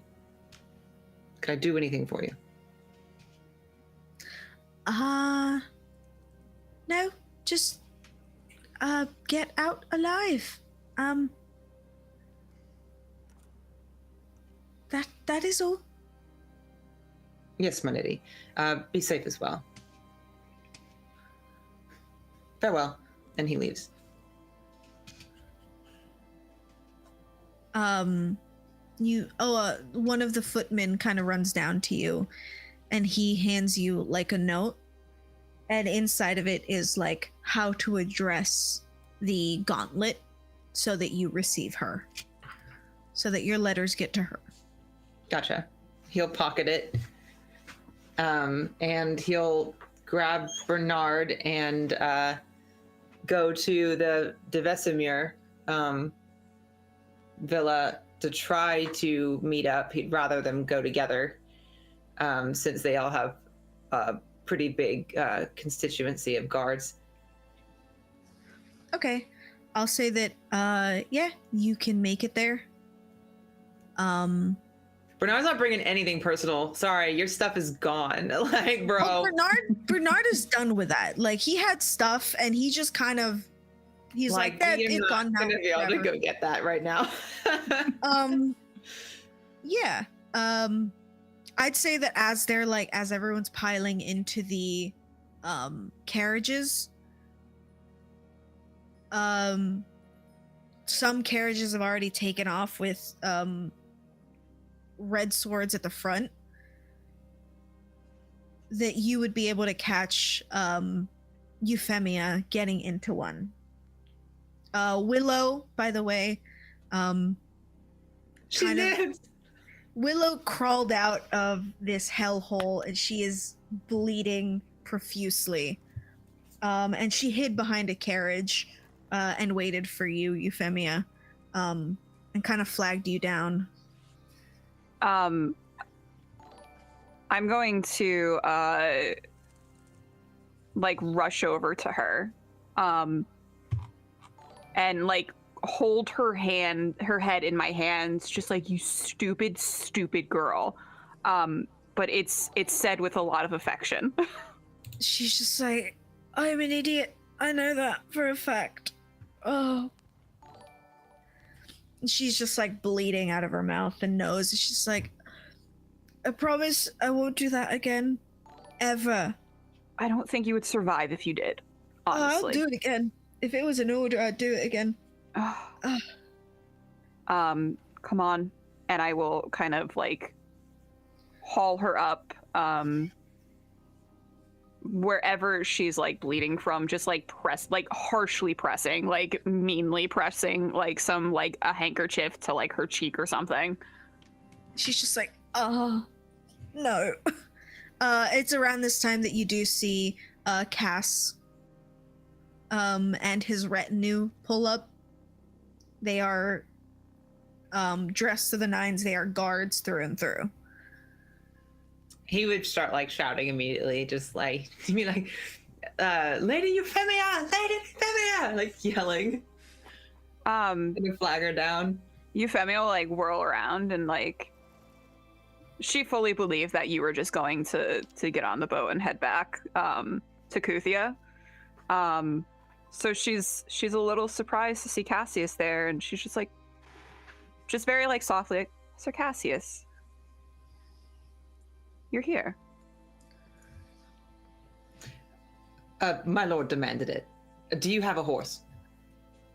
We have several. Is there one that I might use? And do you have a carriage for my lord? Yes. I will direct Bernard to one of the free carriages if we have one, and if not, he may ride with me. All right. Yeah. See Willow in there? Yeah, I'd say you see Willow in there if you guys are gonna ride in the same carriage. I'd say that a lot of them are taken up, so you would have to ride with Bernard. Like, yeah, you see her in there. She's just like, oh, she's just bleeding. She's just, I'm gonna like tend to, after I've sort of, scolded her. I will start to like tend to Willow's wounds. I imagine that Euphemia has a lot of experience tending to wounds because of her jot. So, yeah, my lady, he kind of interrupts her. May I can help with that. If you want to take her other arm that she almost had hacked off. Only half hacked off. Oh, I He'll- just want to retire. He'll just Lucky smile. Rook didn't try to murder you. He'll just smile, but he has lay on hands, so. Okay. You can click on. You can control click on the unidentified creature. In the combat tracker? Yes. Oh, there it is. She's a creature. She's a little creature. How do I know if mean- I targeted it? So it should say. Oh, there under- it is. I see it. And then you just click it. You should just be able to click it. The plus sign next to it. Oh, it's not doing it. It's fine. I will give it to her Don't manually. see any plus signs. He might not have the action on his thing yet. Yeah, I'll do it. It's right there. Yeah. There you go. Oh, there we go. Yeah. So it's next to the thing that says lay on hands, that little plus sign. Oh, that. Oh, okay. Yeah. But there you go. So you heal her. She does a lot of her wounds do like close up. And she looks at Euphemia and she's just like, fine, truly. I'm done. I'm done with this lifestyle. Are you Wait. sure? Yes. This is it for you. That you finally reached your breaking point. I'm very proud of you. Thought it would come a lot sooner, honestly. She rolls her eyes and she just sits back. She just accepts it that she's just gonna get scolded the whole time. What possessed you to take my husband's place? Duty, honor, godly nature. Yeah, quite the beauty you are. Face full busted up. I wasn't gonna get married anyway. It's fine. Stop saying that. It's not that bad, Cass says as he leaves to go get on a horse.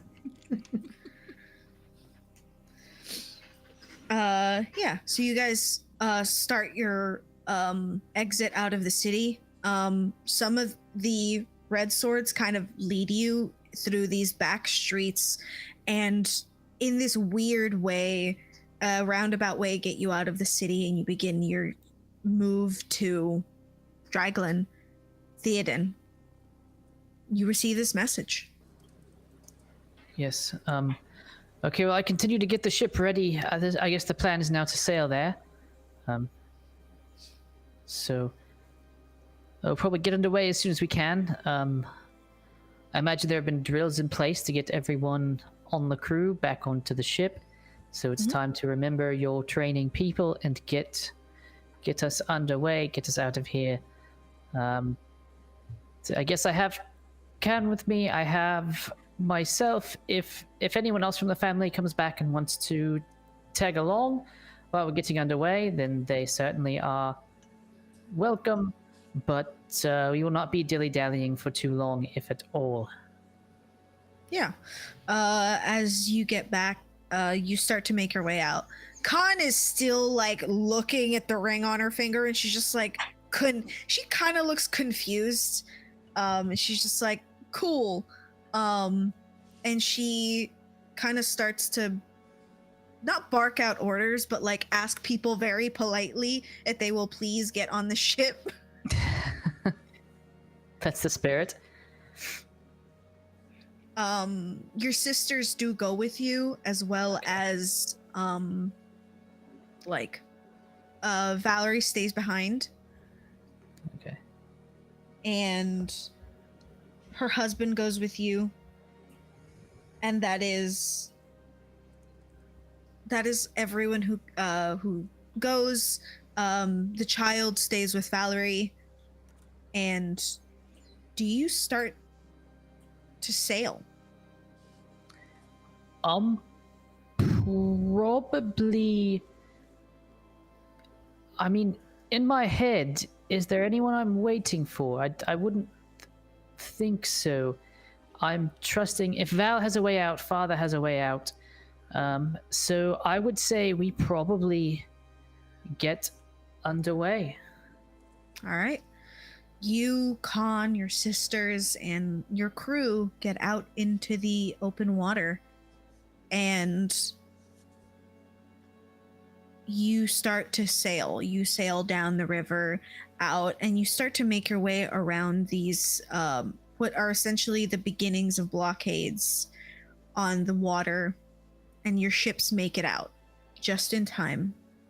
I did make rolls for these beforehand. So I'm not just being like, you all get out. You could have all been screwed by a couple of rolls. I completely forgot something.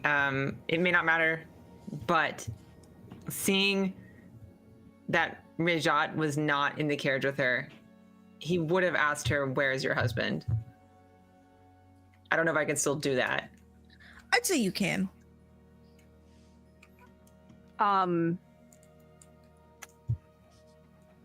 For the first time, since you've known her, you're probably going to see a little crack in her mask that she normally wears. Euphemia normally has like a pleasant smile on. She's very like polite and,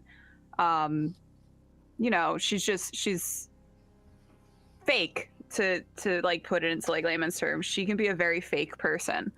And at the mention of Rajat, you will see that sort of crack in that mask, and tears are going to sort of well up in her eyes, and she's just going to sort of give you like a look that sort of says, please don't ask me about this right now, as she's trying to like herd the children into the carriages, and she's very much trying to maintain a strong front, especially in front of all of these people who are now looking to her for guidance. He sees the look and then says again, despite the look, "Where is he?" Underground somewhere. Him and Lady Tanya. Oh, hell. And he will turn around and go back to the city. And he's going to go find him. Bye, guys. I'm dead. Please keep my ambassador safe. We have Hold to learn on. how to lie to the paladin. You're going to have to come. You're going to have to tackle me. Willow looks at you. Uh, Put him to sleep. just curious, what's Cass's intelligence score? Oh, boy. Oh boy, he not that smart. It is worst. It's a 9. I'm going to cast Hold Person on you, and instead of making a Wisdom saving throw, you're going to have to make an Intelligence saving throw. Okay. If you do this and the horse just goes out from under me. It holds your All horse too. It holds you. It's not a very high. It's a 14. It's not a very high DC. Yeah, but I have a -1, so I'm let's hoping see. you roll really shitty. Yep. Oh, Good. God. You are held, Cass. Does the horse go out from under me? No, you are held onto the horse. Like you're Okay. like strapped to the horse now. At least I have I'm some going dignity. I'm going to instruct 2 of the red swords, one to hold the horse, and the other to take you off of the horse and place you into the ambassador's carriage. For us to, for the minute that you are held in the hold person spell, for us to be able to leave. You Tie guys him up. tie Yeah, we can tie him up. Tie him up. Yeah, we'll do that. We'll Oh my god. I know that Willow knows some pretty nifty knots. I feel like Willow's that type of person. Like she can probably do the fancy knots. So I'm gonna ask Willow to tie him up because I feel like she would also enjoy that personally. She kind of looks at you, winks, and then starts to tie knots on him. She like ties knots all across his arm, and then on his feet. And then once Cass is settled into the carriage next to the ambassador, Euphemia is going to like lead into the carriage and be like, "I'm really sorry about this, darling, but it would be a shame to lose you as well." Aw. Can you talk when you're held or no? Mm. No, but I will drop hold person once you're all tied up. He is baffled by this logic, and just responds. He says, he's like, "Are you mad?" Some days I wish I was. Who is going to save him if not me? You think you're going to charge in to the capital by yourself and fight against all of the guards and all of the soldiers? And Someone what has to other... try. Are you not a soldier? Do you not know the best strategy here is to retreat, to gather our forces, to regroup? Do you think it doesn't pain me to have to leave him down there? Of course it does. But you have 100 soldiers here. It's not enough. I don't know what happened after we left, but I can't imagine it's anything good. My father-in-law has not come back. I can only imagine that the worst has happened to him. I've seen Rajat and Lady Tenya down in a dungeon. Who showed you this? Is Raven near me? Yeah, Raven has been standing 20 feet away from you, her hands still bleeding. I'm just going to sort of look over my shoulder. She who was is sent she? here to tell us. She said a friend. She said a friend. Am I able to tell via divine sense if she's good or bad? Yeah, I'd say you can do it. It would take you a little bit, but as you start to try to do it, she doesn't give off anything celestial or infernal. Okay.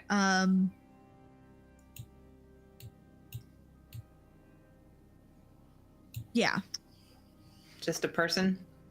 just a person. She's not strong enough to like have this cacophony of like bad sense, like a cacophony of bells or like this horrible stench. So she's just in the middle.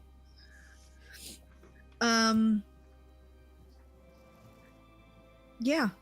So you guys make your way out of the city. Theoden, you are leaving in your ship, correct? Yes, we are sailing away toward Draglen, was it? Yes.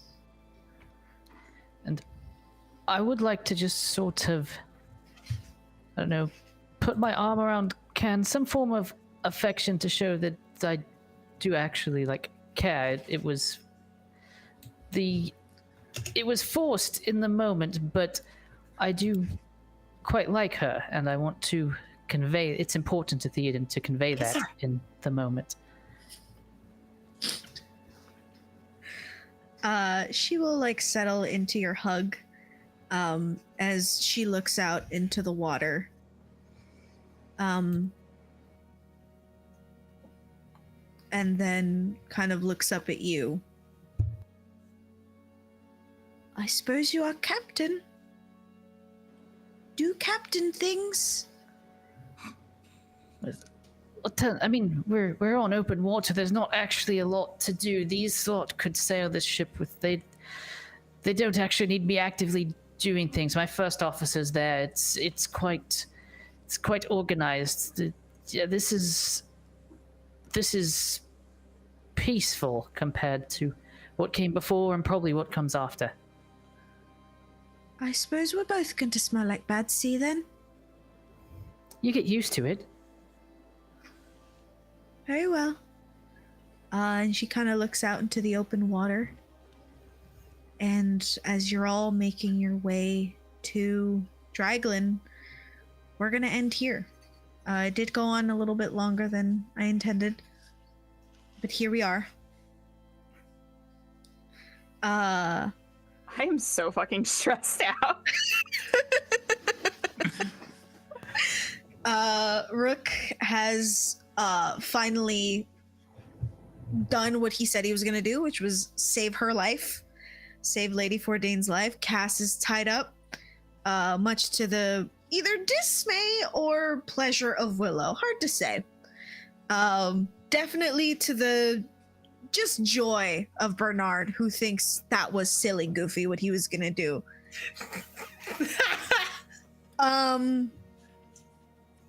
Sadly, Euphemia, I gave you the option of going one way or the other, and I'm sorry. That's how it went. Your husband is currently in a dungeon.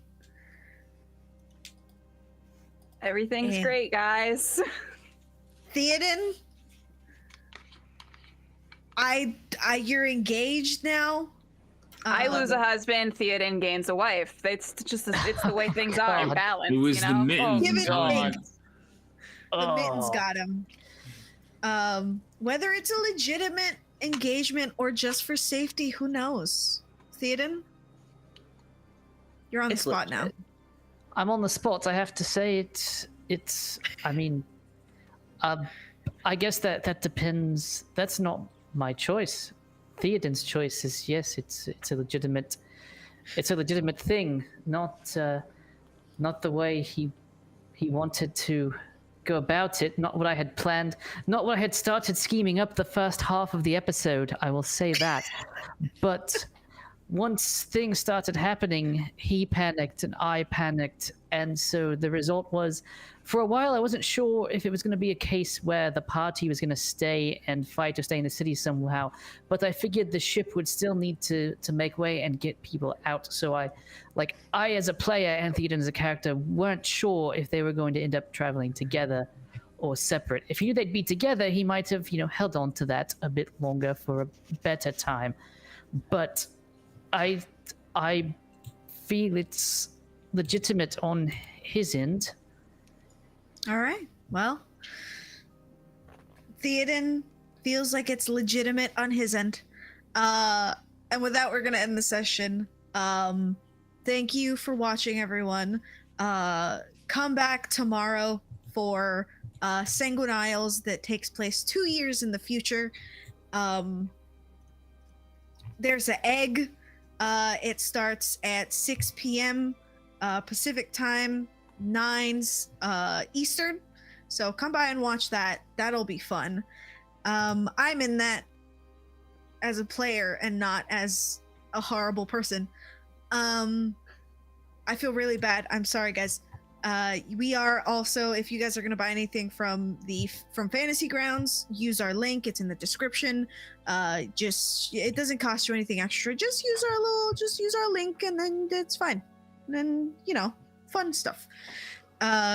We get to do more of this stuff. Any parting words, anyone? I just want to say awesome job, Jay. Mm-hmm. It was really good. I literally thought some people were going to break out crying. I was like, oh, that's so sad. Me, yes, bitch. You were the one I'm talking about. I didn't want to single you out, but there you go. I was getting close there. Thank you. Everyone was great. Everyone did a great job. Come by next week or at the same time to watch more of this. Okay, bye. Go away. Go away now. Go.